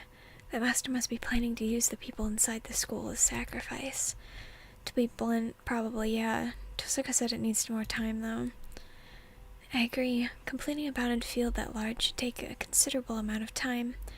It's possible to enclose a school building, so it was at most likely chosen to function in mannerism similar to the temple altar. I believe it would take at least 10 days to fully activate a bounded field of that scale. 10 days. I felt something strange 2 days ago on Saturday, so that means we still have about 8 more days. That lines up with Toseka's estimate. Yes, whether that bounded field is meant to gather sacrifices or is intended to solidify the opponent's defenses, both will pose a problem for us. If we permit its completion, we will need to find the master who created this bounded field before that happens. Yeah, Toseka said it would be challenging, but it should be easy to identify someone if they're lurking in the school. We need to do everything we can to find them and make them stop the bounded field. The chances of them being someone from school are pretty high, considering where they set up the bounded field. A student or teacher. Starting tomorrow, I'll search the school as thoroughly as I can during lunch and try to find anyone suspicious. Yeah, like that won't be suspicious too. Like the other master's obviously gonna be like watching out for people looking for them. Other than that, we need to figure out what kind of servant they have with them. Then again, we only learn that once we've found them. Then the only other thing I can do right now is think about the servants I've encountered already. Saber's awake, so now's my chance to ask her about them. Okay then. Ooh, let's just start. That guy. That guy. Blue. I should ask about the first servant I encountered, Lancer. Saber fought against him, and it looked like she figured out who he was. Hey Saber, do you know who that Lancer guy is? Lancer? Yeah, when you fought him off, you said something about Ireland, so I thought maybe you'd figured out his true identity. Oh, that is what you mean. This is a surprise. I never thought you'd be interested in knowing servants' identities. I didn't think you'd care about this war. I didn't think you'd care to learn about your opponents. You idiot. Okay, girl. I was told that he can give you an advantage, but why do you look so pleased, Saber? I'm starting to see that you're willing to fight. We can come up with a strategy to deal with opponents whose identities we know. Taking down opponents whose weaknesses we have found first is one of the fundamental tactics in battle. I don't intend to seek out someone to fight if they haven't done anything wrong, but it'll only derail a conversation if I bring that up now. So about Lancer's identity, from your tone it seems like you know, Saber. Yes, that red spear of his, those runes protecting his entire body, and his abilities focus so intently on survival. I have no doubt about that servant's identity. They're throwing words I don't know at me again. His true name is would it be Chu or Ku for the second one? Ku Chulain. He's the great hero of Ireland who wields the demonic spear Guy Bolg. We learned that last time, but I forgot. Ku Chulain. I've never heard that name. Then again, I don't know much about Irish mythology. So is this Ku Chulain guy strong? No. Of course not. He's not famous in this country, so his prominence may be diminished, but regardless, he still has more than enough power. Oh my god, it's Gabe Borg. Oh my god. His agility is unrivaled, and I believe his noble phantasm is the most suited for this war. His noble phantasm? Oh, you mean his spear. Now that I think about it, that thing was moving really weird. Is that what the Guy Bolg is all about? He says Gabe Borg in the anime. Oh my god. That's really funny. Most likely, yes. There are many variants of the legend of Gae Bolg. Some say it's a cursed spear that one kicks at one's targets. Others say it's a demonic spear capable of growing 1,000 thorns the moment it pierces its enemies. Huh? That's two different legends, isn't it? So how can you call it a legendary weapon? There's more to that legend. There may be many legends of Guy Bolg, but each of them agrees that the spear always pierces the heart. I had always assumed that was based on the wielder's abilities rather than the weapons, but it seems I was mistaken. The demonic spear's identity, Guy Bolg, means Lancer's spear ability is literally piercing the heart of his enemies. Oh. Oh. The moment she brings this up, I vividly recall the scene. That night, the spear thrust at Saber's feet had suddenly changed trajectory, heading straight for the heart in an instant. Instead, that means the spear is... Yes, it's a demonic spear that is guaranteed to pierce the opponent's heart when used. It either bends at time and space, or the law of causality allows it to move like that. Though it probably is a combination of the spear's curse and Lancer's own abilities. There's no weapon better suited for a single combat. It's exceedingly practical. Practical? What's that supposed to mean? Do you not understand? Lancer's spear may not be powerful enough to destroy something as large as a castle, but is perfectly suited to kill a single human being. A noble phantasm consumes magical energy proportionate to its magnitude. A rank A noble phantasm consumes a massive amount of energy when used. When it is used, it will take a tremendous amount of time to replenish the lost magical energy.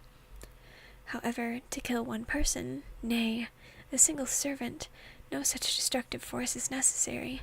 There can be no better tactical advantage than Lancer's being able to do with a single attack. So what you're trying to say is that it would cost less to shoot a single arrow than a cannonball? Correct. However, a single arrow would typically not be effective against servants.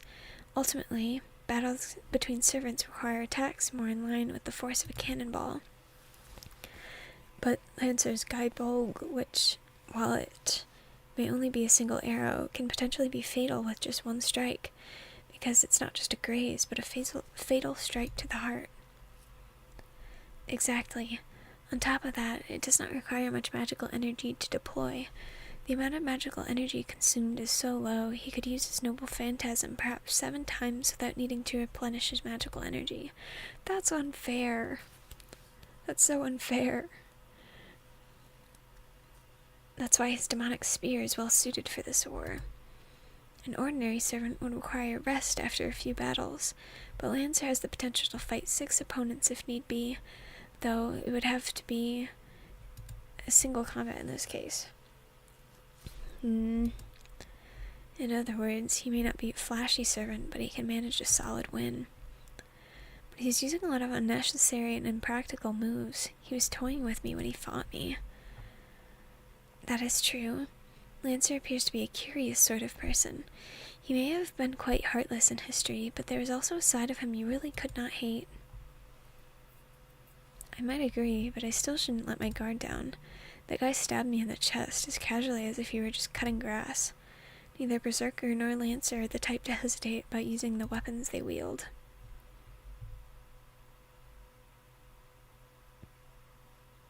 Oh, I thought they were only gonna...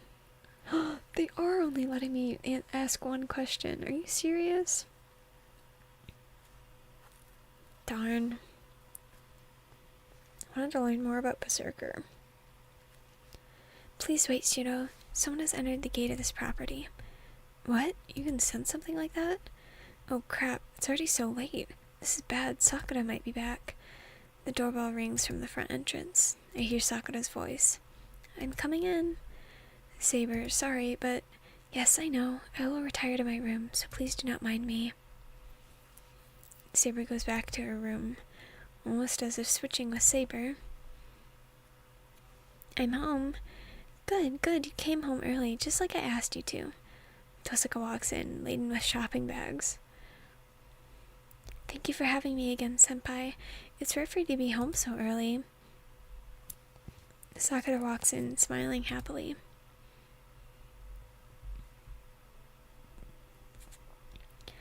Okay, everything is ready. I'm gonna get started. Tosaka psychs herself up and heads to the kitchen. Senpai, about dinner tonight. You don't have to worry about it since it's Tosaka's turn today. You prepared breakfast to us, so leave dinner to us. She and I will handle dinner while Tosaka's staying here. Oh, very well. If you say so, then I will have to oblige. Oh. Sakura quietly sits down. I hear a fiery, boisterous sound come from the kitchen, but I see nothing of Tosaka. I guess I can trust her. I should stay in my room until dinner's ready, considering Saber's waiting there. I'm gonna rest in my room. If Fujine comes, tell her she should prepare the bath herself for a change. Oh, okay. Please go relax, Senpai. I will come get you once dinner's ready. Yeah. Oh, by the way, don't forget to knock when you come into my room. Of course she would. You said she always rings the doorbell. She's not gonna, not knock, I feel. It's a little before 6 o'clock. I figure dinner will be ready around 7. I return to my room and find Saber sleeping in the room next door. Bummer. Thought I could talk to her a little more. I click my tongue with disappointment and sit down. Wait a minute. What am I thinking? There's nothing else I can talk to her about apart from the Holy Grail War. Besides, I don't know how to act around Saber. Oh well, if she's sleeping, I'll just let her rest. Mutter to myself and stare at the hands of the clock. I feel like the questions he has are more important than her sleeping for an extra hour. Last night, Saber, Tosaka, and I ate dinner, but today, Sakura and Fujine are in the mix as well, making it 5 people. Oh, actually, Saber can't join. As long as Fujine and Sakura are around, I can't have Saber come out of her room. I wonder if Saber ate breakfast. Last night, Saber was nodding while eating her dinner. Based on her behavior, it's not like she doesn't need food. I didn't prepare lunch for her, so she must be hungry. Once Fujine and Sakura go home, I should warm some dinner up for Saber. She'll have to eat alone, but there's nothing we can do about that. It's just, imagining Saber eating by herself is making me mad.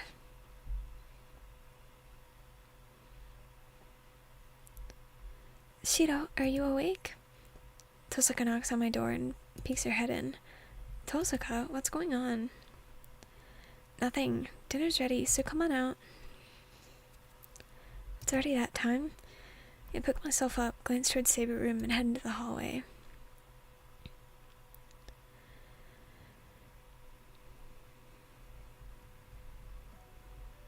Oh, there you are.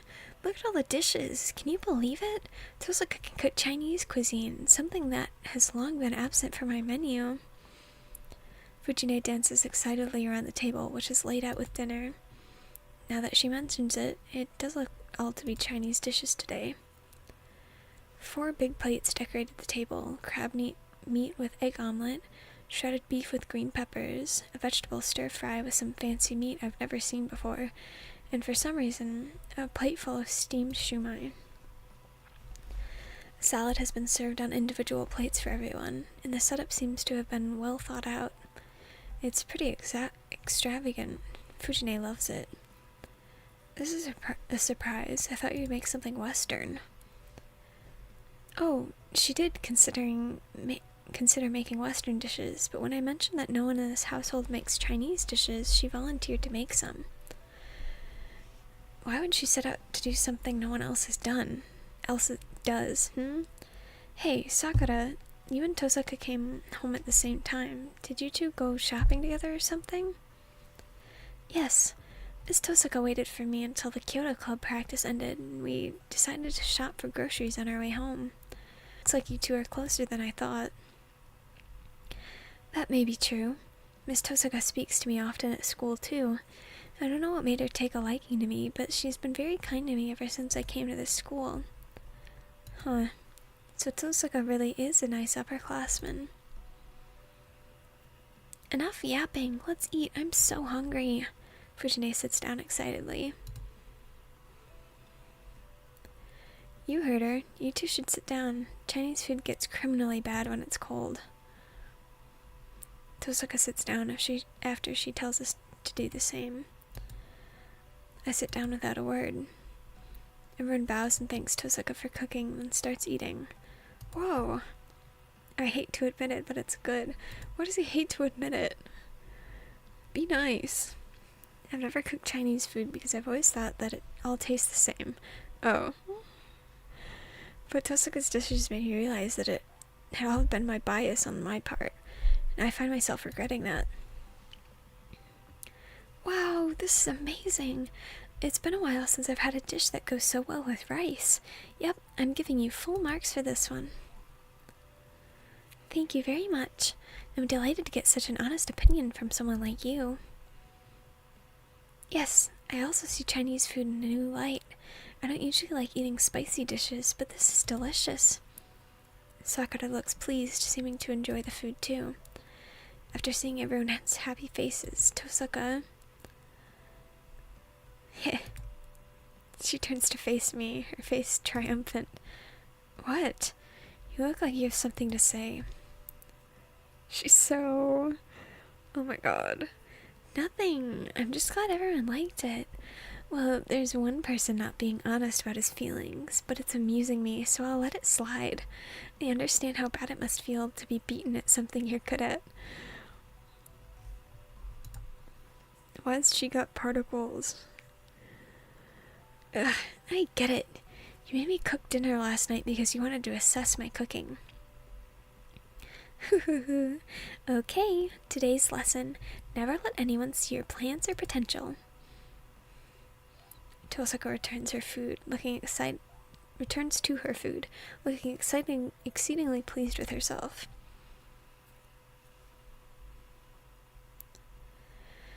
Dinner's a bit livelier than I expected. Sakura and Tosaka are acting like good upper and underclassmen, and Fujine is completely on Tosaka's side. Well, I have no complaints about getting to enjoy a good meal. There are no complaints, but I can't feel unreservedly good about sharing a meal with everyone here. I stand up. Are you going to the bathroom, Shiro? No, I just forgot something. I'm gonna bring them out, so wait. Boy. The moment I step out of the living room, I lock eyes with Tosaka, who's looking at me silently. This feels like a stupid decision. I just didn't think it was right. That's why. I didn't like the fact that I was making her sit alone, even though she's living with us. Like, at least wait until tomorrow, because, like, what are you gonna say? Like, she all of a sudden, like, comes out, like, oh, I've been keeping this girl in a room all day. Like, oh, okay, well, so without really considering the consequences of my actions, I take her hand. Shiro, what are you doing? Just come with me. I'm gonna introduce you to everyone. Have you lost your mind? Please wait. I'm bringing you up because I am thinking straight. Well, you got that right. Come on, let's go. We can deal with whatever happens after. Wait, Shiro. Oh my god, bro. Still dragging her along by the time we reach the living room. Sorry, Tosaka, can you add one more plate for her? Tosaka doesn't object, but Fujine and Sakura are looking at Saber in confused astonishment. I know it's a little late, but I want to introduce her to you all. Her name is Saber, and I'm going to be taking care of her for a while.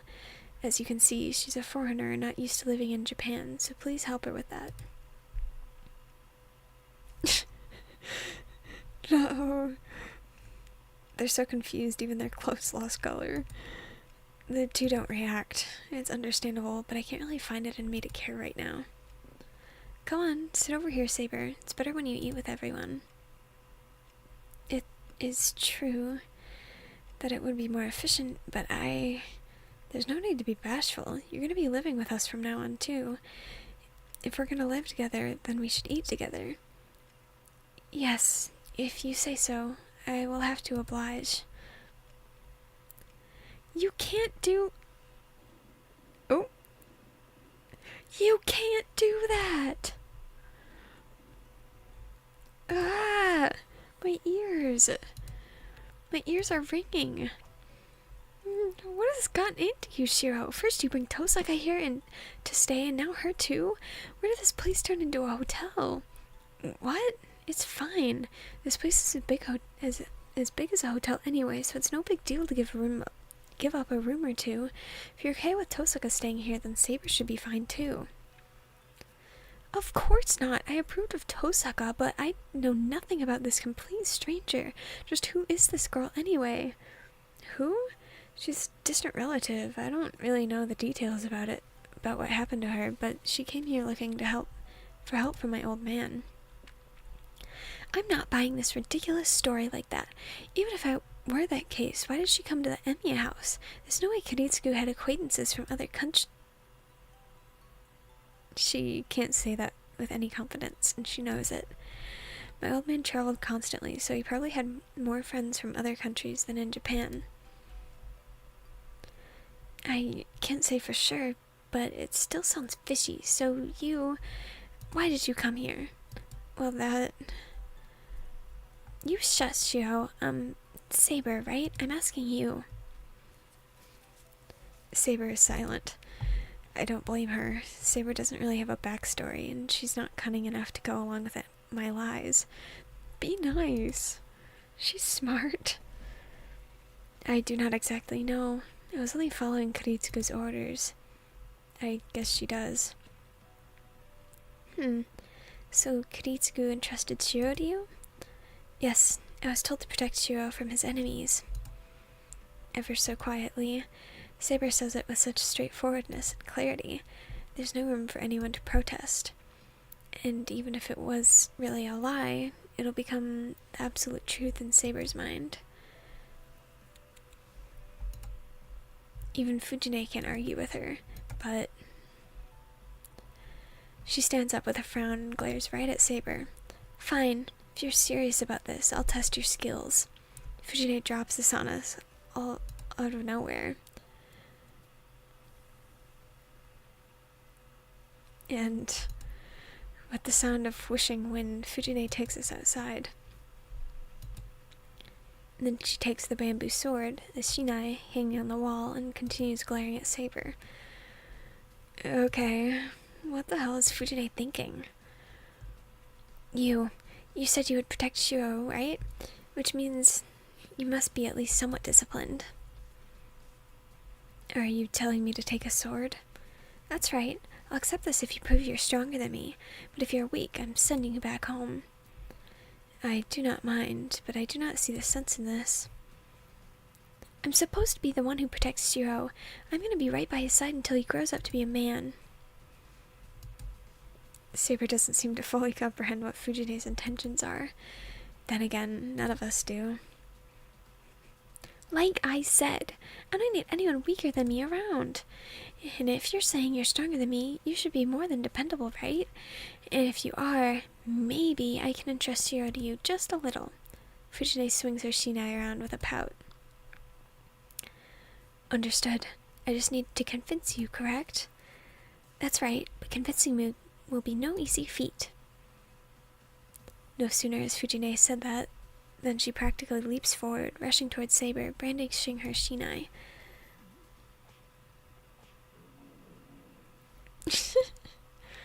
Whoa, Fujine, this is ridiculous. She goes in for a surprise attack, even though she hasn't even given Saber a shinai yet.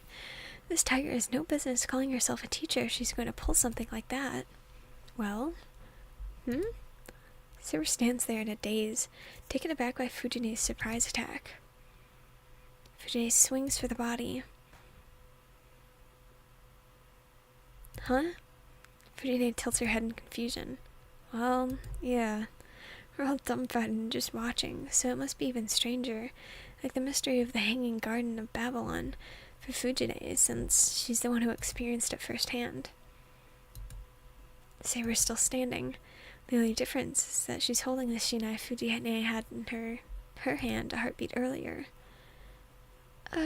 For real? I don't know if this is for real, but it definitely happened. Saber isn't even holding the shinai she took in ready position. Fujine is frozen in her tracks right in front of Saber. Fujine is a kendo expert whose skill is supposedly unmatched. The experience probably made clear to her that Saber is on a completely different level. If you require me to take a ready stance, I shall, but I do believe you are skilled enough to realize I've already proven my point.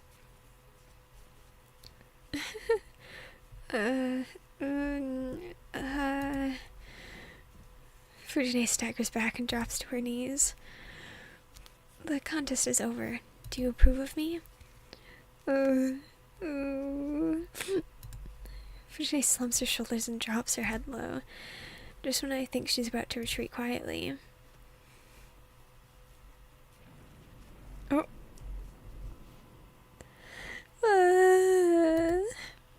Some weird girl took Shiro away from me. Fujine starts to cry so loud it starts to hurt all our ears. Girl, you are a grown woman. Like the weird boy moms. In the end, it took 2 hours to calm Fujine down.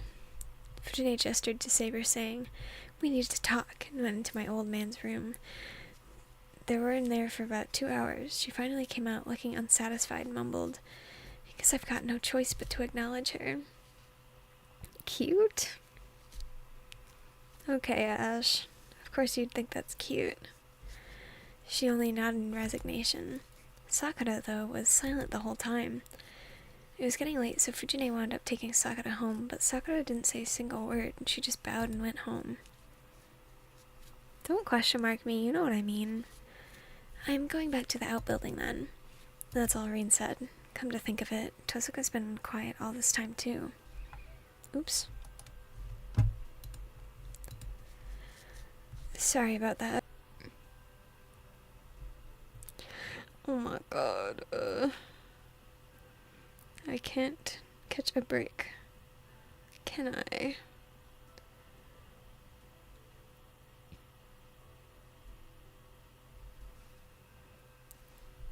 Is it back? Is it fine? Oh my god, bro. Yay, you're back! We were here. I don't know if it cut out me making fun of you, Ash, but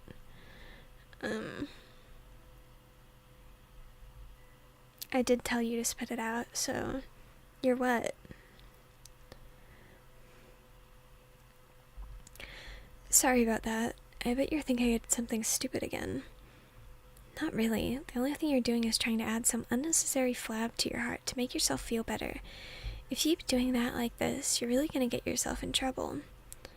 She waves goodnight and heads off to the outbuilding. I'm exhausted. Should probably sleep early today. Please wait, Shiro. I would like to ask you something. Sure, what is it? Why did you introduce me to everyone? I agree with Reen. That was unnecessary. No real rhyme or reason. I just didn't like how things were going, so I introduced you to everyone. Shiro, you did not answer my question. You must tell me what you didn't like. Saber draws closer to me. Was what happened tonight really so strange to her? Well, yes. The hell do I know? I was just eating, and I didn't like knowing that you were all alone. If anything, I just thought we'd have less secrets to worry about once Fujine and Sakura knew about you. That was most certainly futile then. Making them aware of my presence may well be detrimental. I'm able to conceal myself in this house, so it would be better for me to simply remain standing by. Better? In what way? Is she saying she's better off being ostracized when the rest of us are eating? That's not true. You may be fine with it, but I didn't like it. It's not about logic or sense. I look away from Saber. I'm gonna go to the shed, so go ahead to your room. She doesn't answer. I turn my back on Saber, who seems unconvinced by what I said, make my way to the shed. I step outside. The tranquil yard is lit by pale moonlight.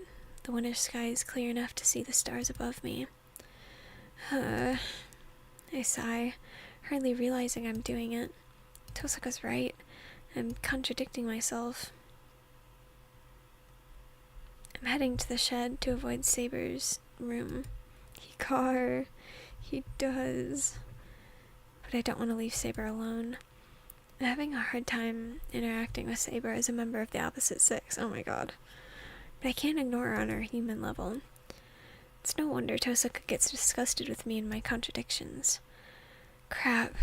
I thought it was only an experience with magecraft, but I'm also generally immature too. This is true. I absentmindedly look up at the night sky. The night drags on. My inexperience is all the more reason I can't skip out on my training. All I can do is keep on believing that if I work hard enough, I might someday attain something. Boo!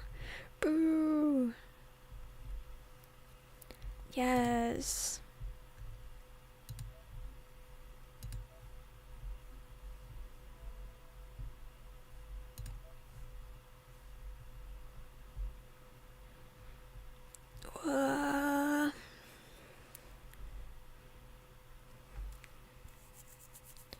I think I might end it here. Flashbang. Did we fall asleep outside? Maybe I'll go until they head off to school, but I don't know how long that'll take. We'll see. I'll just keep going for a bit. But the night passed. After getting ready just like I would any normal morning and heading to the living room, I'm greeted by the most complicated breakfast table scene of my life. Oh, Sakura, I can't eat butter. Pass me the marmalade. Is that so? I thought you didn't enjoy sweet things, Miss Tosaka. That's nonsense. All girls like sweet things. It's not that I don't like sweet things. I just shouldn't have too much of them. If I'm not careful, things could start building up in places I can't see, so I limit myself to eating sweets once a week. Huh? So why marmalade? I have sugar in the morning. Besides, I should have some sweet things, or I might pay for it later. I see. Even if you only eat twice a day, it would be a big problem if you ended up eating twice as much. Exactly. Hey, I wasn't gonna say anything, but you sure eat a lot, Saber. You might have a small frame, but you eat just as much as Sakura. Do you think so? I think I eat an average amount. I would like to point out that the toast Sakura ate was twice the size of mine. Be nice. Well, that's not true. Miss Tosaka, Saber, and I were all served 2 pieces of toast. Yes, but the thickness was different. One was 1 centimeter thick, while the other was 2 centimeters, which tells me you eat quite a lot, Sakura. Be nice. You are in a growth spurt, so there's no problem with you taking in nutrients. Rin, instead of eating only 1 slice, you should eat everything that has been served to you. Why are they so mean to her? Let her eat, please. Oh my god. I said I can, okay? Everything I eat doesn't just go straight to my chest like Sakura. Even if I eat all that in the morning, I'll just end up storing it. I don't usually even eat breakfast, so I'm already compromising. Miss Tosaka, I suggest you not say that in front of Senpai. You continue mentioning that you accumulate things, but why are you avoiding using specific terms, Rin? Like I said, places I can't see on my body.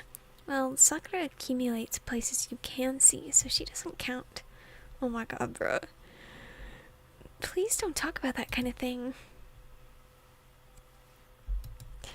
Looks around.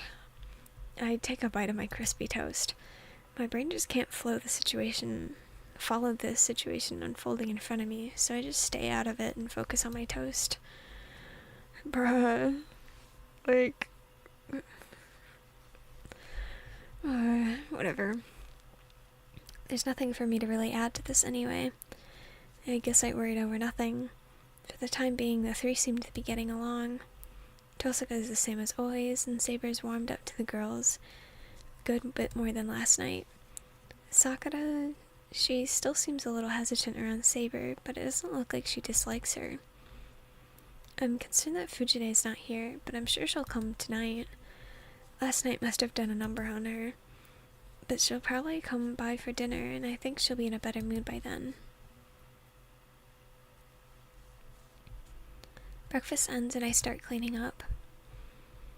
Senpai, are you sure it's okay to leave the washing to you? Yeah, it's the least I can do. You have to get going to your club, Sakura. Considering what happened yesterday, you should probably go. Yes, I'll go on ahead, Senpai. Sakura bows to Tosaka too and leaves the living room in a hurry. Now there's only 3 of us. With Sakura gone, the people remaining all share a common secret. Well, I shall excuse myself as well. Please call for me if you need anything. Bye, Saber. I'll look after oh my god. I'll look after Shiro, so keep an eye on the house while we're gone. Yes, please take good care of Shiro, Rin. Saber bows quickly, then returns to her room. Well, there's nothing to do here anymore, so she's probably gonna go back to sleep to conserve energy. Honestly, is fighting the only thing she thinks about? My cat keeps meowing at me. I don't know if you can hear her. Hi, baby. Hi. Meow. Of course it is. And you should start showing a bit of motivation on that front, or Saber's gonna lose patience with you.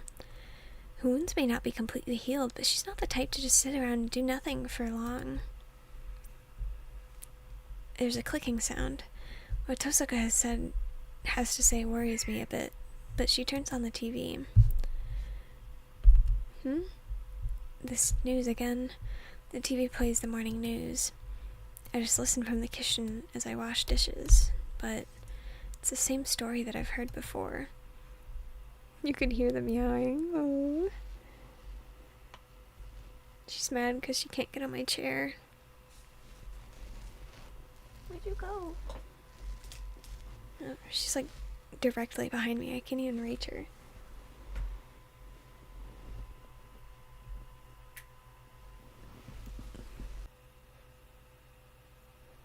Yay. It's back. Where were we? This one. It's like I can still hear them saying skull emoji. This is all part of your imagination. This is all a dream. Okay. There's another gas leak incident in Shinto. What a stupid story. Stuff like this is happening here too. It's not just going on over there. What? Hold up. What Tosaka said there is pretty worrying. Tosaka, what do you mean by that? It's about people suddenly getting weak without a real explanation, right? How people are passing out without warning, and then they end up hospitalized in a coma. There must be a lot of people affected by now. At least nobody's lives are in imminent danger. But I suppose that's all down to whoever's controlling this.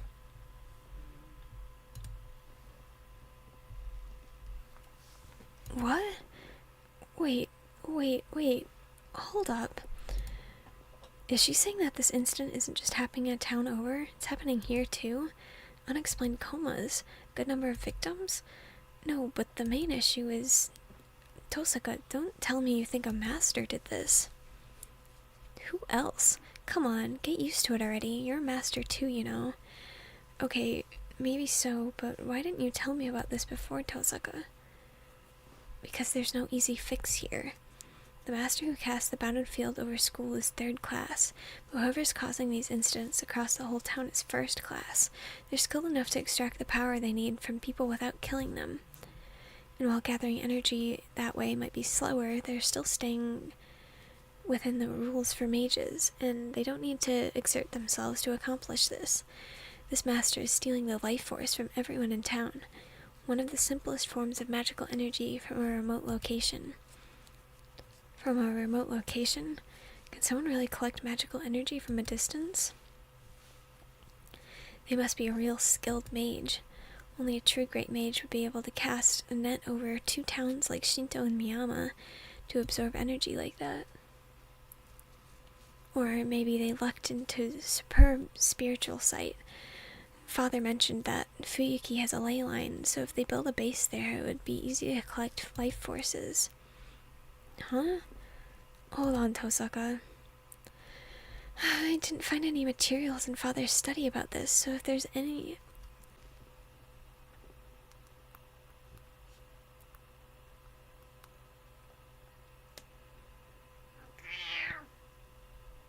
Bleh.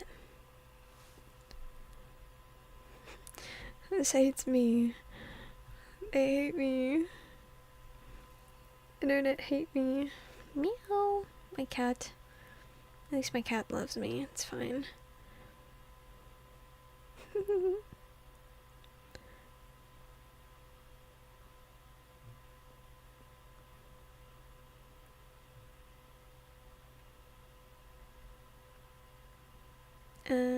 Okay.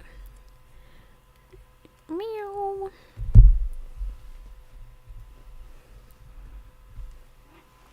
Hi.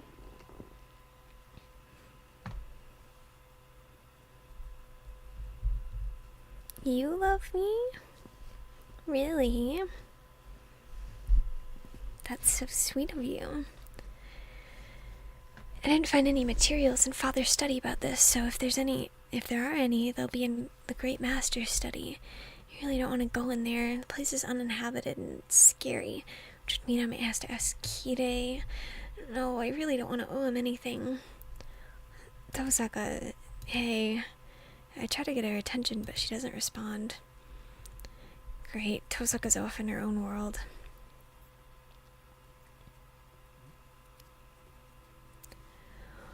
What? When we get to school, she's still distracted. The gate is packed with arriving students, beginning another typical school day. But I sense something's off. Yesterday I passed through the gate without noticing, but today I do, now that I'm on guard. It's hard to explain, but there's this feeling that things are too calm, so much that it numbs one's instinct.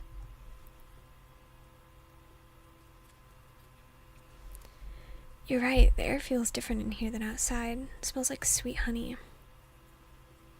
Oh, so that's how it feels for you? You don't have any skill at detecting magical energy, but you might be sensitive to changes in the world around you. Tosaka begins pondering. A sweet smell like honey, huh? Like a carnivorous plant, maybe. Yeah, that's a good way to put it. A carnivorous plant? That's disturbing. You think so? I don't think it's off the mark, though. I mean, once the bounded field over the school closes, everyone inside gets eaten. She's right. She sees right through me and I gulp. I knew it. I love that I can read you like a book. Whoa. Whatever. Well, I don't like it. Oh, don't get so mad. I know what you're trying to say, so relax. I know you don't want all the students getting dragged into this, and I wouldn't want this to be a battlefield either. See? So there's only one thing for us to do. She's testing me. Tosaka's trying to tell me that this master I'm willing to fight in the Holy Grail is the sort willing to hurt innocents to win, which is why we're here at this school. I know, we need to find the master who set up this bounded field and take care of it. And if they say they're not going to take down the bounded field, then we just need to defeat them. That's right. Glad you got it. I'm gonna search for whoever set this bounded field, so you go and check anywhere that seems suspicious. I've done some searching already, but it might have missed something, and it looks like you're good at finding singularities like this, so I'll let a specialist try his hand. Tosaka waves and runs towards the school building. Hey, don't just leave me hanging. What kind of places are suspicious, Tosaka? To quote you, anywhere the air is sweet. You just need to find places that are nauseatingly syrupy and sweet. Tosaka yells her reply from across campus. And then she disappears into the school building. Oh, what the hell? Why'd she need to run in there like that? Oh, the bell for homeroom rings.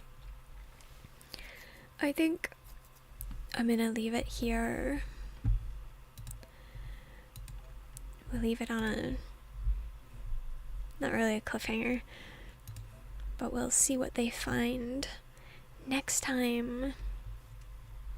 OMG.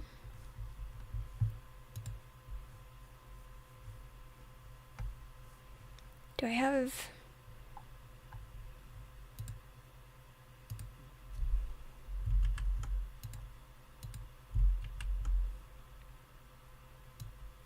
I need my image. This is really funny.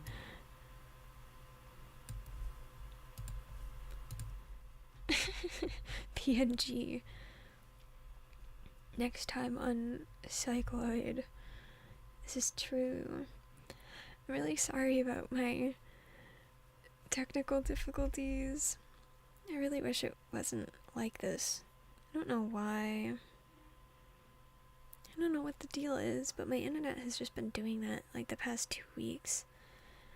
On like random days. Which is really frustrating. But it's like, it's fine on my phone most of the time, but just like on my computer. It's like, what the hell? It happens, yeah. I just wish it was not so. I wish it wasn't so. Oh, I have my BGM. Where? There it is. Yeah.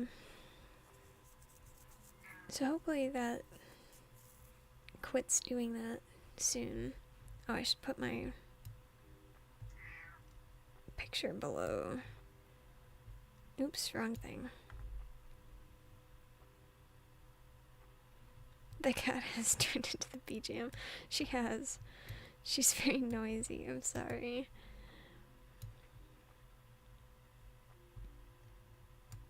There we go. I forgot about that.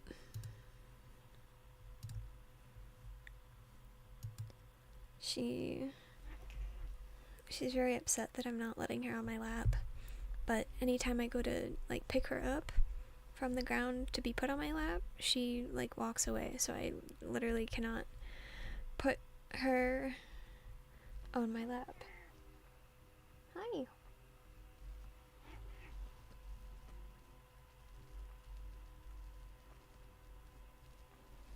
She's very noisy, but I love her, so it's okay.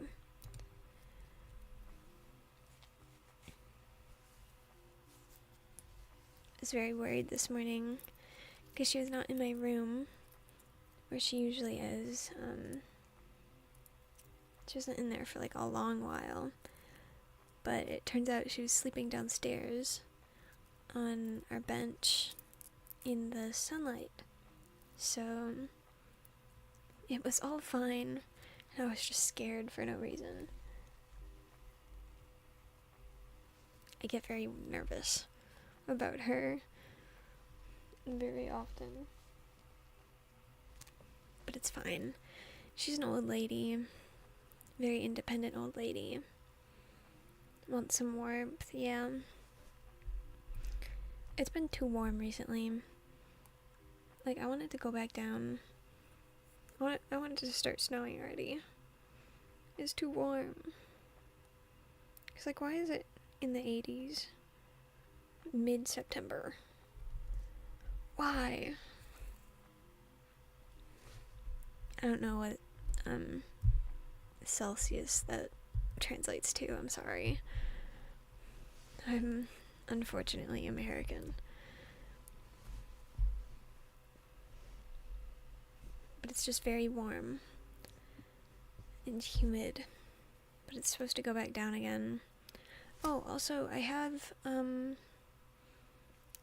don't know, in 10 days I am going on a trip for a week about. So I don't know, like, if I'll, like, I obviously won't be streaming at all, but I don't know if I'll be able to be, like, online at all, like, tweeting or anything. We will see, because I will be in the middle of nowhere. Nobody please come to kill me. I'll miss you too. I'm gonna be so sad. Like, not sad, because, like, I love taking these trips. It's very nice to go on these trips. And it's always, like, a decent time. But also, I get sad because I miss people. I miss my oofs. And my lovely friends. And my... I feel weird calling you guys my viewers. That feels weird. It feels strange to me. Be looking at my longingly at my Twitter. Thank you. Don't forget about me. I was thinking, imagine if, like, that guy releases his new outfit while I'll be gone. I'm gonna be so upset if I can't watch it. The first day I'm gone, luckily I'll still have internet connection, but it's also the night of the concert, so I'll, like, be in a hotel room watching the concert. Like, oh my god. If they had put the concert one day later, I wouldn't have been able to see it, and I would have been so mad. But it's fine, because I do get to see it, and I'm very excited.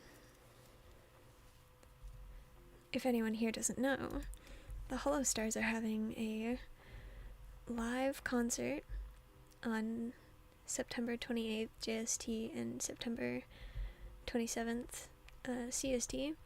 So it'll be on the official Hollister's English YouTube channel, so you should check that out if you don't know about it.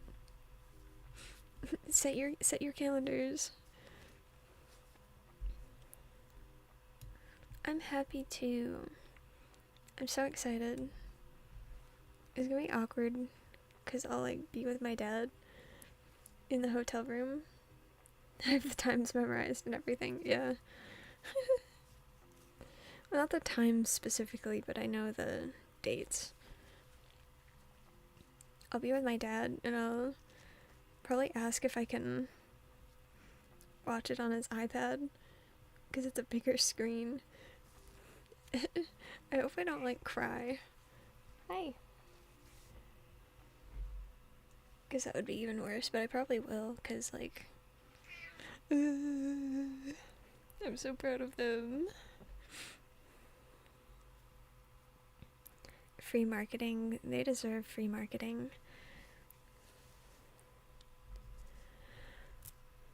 I will be crying. Yeah. Yeah. Me too.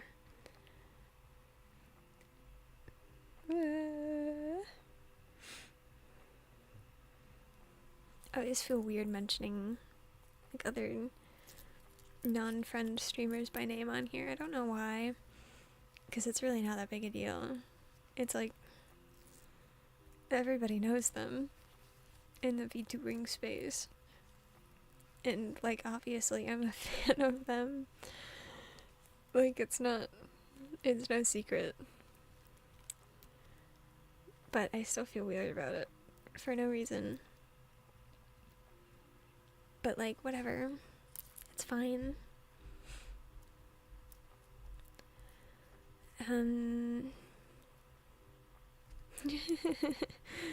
Yeah, this is new information for you actually.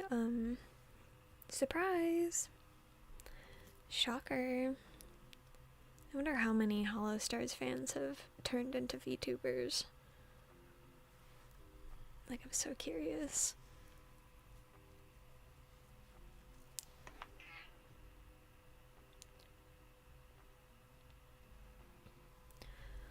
Ugh. This was fun today. I didn't feel like making a new thumbnail earlier. My bad. You can name at least 6. Oh my god. Hi. Hi.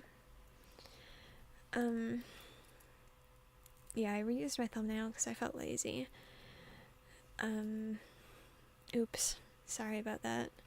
I'll make more eventually. I'll probably do a new one because it turns out we skipped the prologue, but that's just like all Reen information, which I guess is important. Oops. That's just friend ones. Oh my god. Yeah. I know Nico-sama and Delios. I don't know any others. I know Stargaze. I think that's their username. I don't know if they became streamers because of Hollow Stars or not. Oh, and Rini.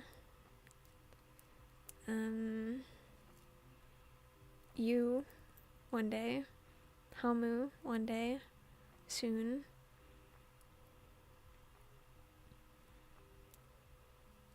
I think Meow too. Oh, Gigabyte, yes. I didn't know if Kura became streamer because of Hollow Stars or not. Gigabyte. Didn't they change their username? I don't remember what it was too. I forgot. Sorry, I'm a fake Gigabyte fan.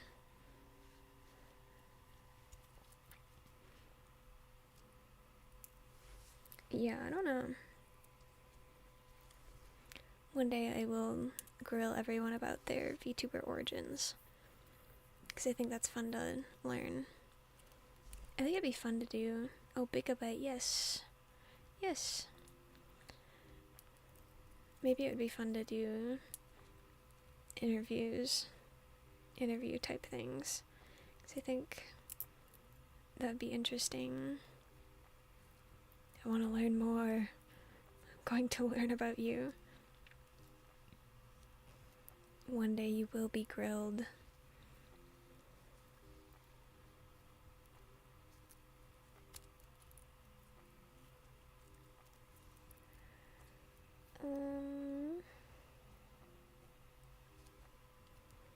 I think that's really it. Grilled. Yes. That's like another term for like being asked questions, isn't it? Like consistently. Let me look it up.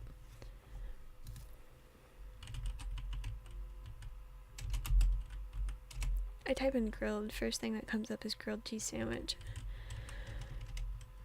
I want grilled cheese sandwich. Yes.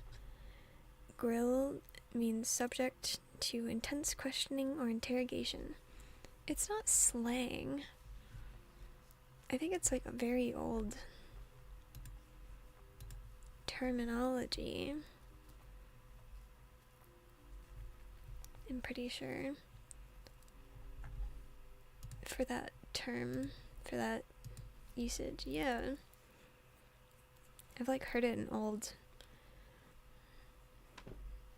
older stuff too. Grilled cheese. I want mac and cheese. I want noodles. I really want noodles. Sorry, noodle. Is this an American thing or am I dumb? I don't know. I have no idea. It could very possibly just be an American thing. I've not consumed a plethora of crime media outside of American stuff. I don't think there's a whole lot of it. I think I've watched one, but it was set in Australia with the focus on a guy who did autopsies. So that's like kind of crime, not so much. Oh, my parents really love like the procedural crime dramas. I think some of them are okay. I think a lot of the times they're not as good. Australia mention, let's go. Yeah, I liked the one that was in Australia. I don't remember what it was called. Let me see if I can find it.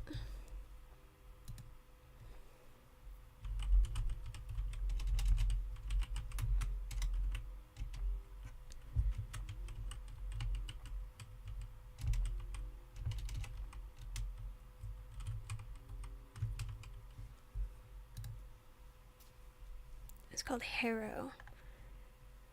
H-A-W. Nope. Every time I try to spell something out loud with like reading, my eyes to mouth proceed like it's all wrong. It's all wrong. Cause I just tried to say R, but then I said like I read R and I was like, yep, that's an R, but then I said W. Why? Why does that happen? Anyway, Harrow or Harrow? Question mark. Harrow.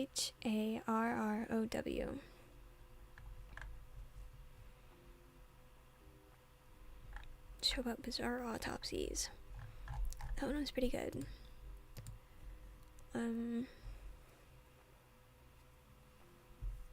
But less of a procedural crime drama, more focused on the characters, which is always a lot more interesting than like, oh, let's solve this crime. Was it this guy? No, it was actually the mother all along. What? No way.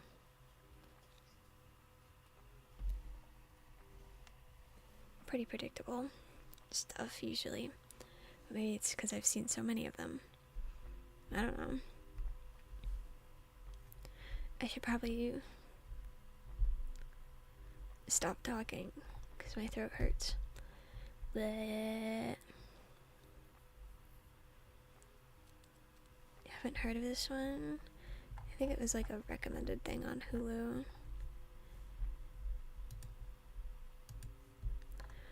Okay. I don't have an outro.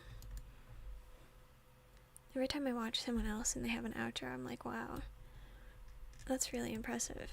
It's like, how do you even come up with one? I don't know. I'll figure one out one day. Or cause it always feels, I feel cheesy. Otsusai, I don't know. Otsusi, that's what it looks like. Sycloid. It sounds like I'm, like, clot in the middle of that.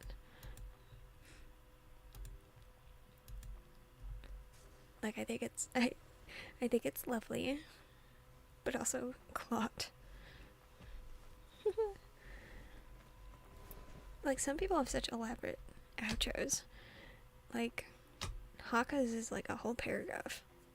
It's like, wow, dude. That's impressive. His outro's so sweet, though. That guy's cool.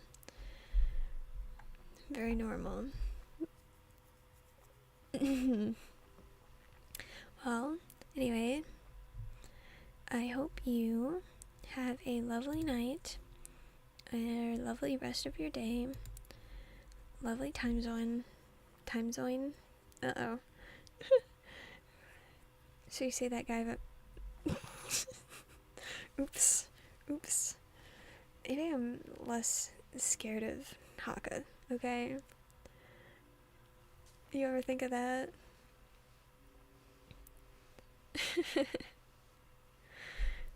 I hope you have a good rest of your day. Hope you have a good night. Hope you sleep well when you get to it. I hope you enjoyed my stream. I had a nice time playing this lovely game. And we'll be back next week. Stop laughing at me. We'll be back next week. It was fun. Yay! Hopefully I won't get, like, how do I word this? Hopefully I don't explode. That's what I'll say. But yeah, I'll see you next time. I miss you. I could do it. Thank you. I'm trying. Thank you. Love you guys very much. Mwah. Oops. Where's my media? Okay. Good night. Bye bye.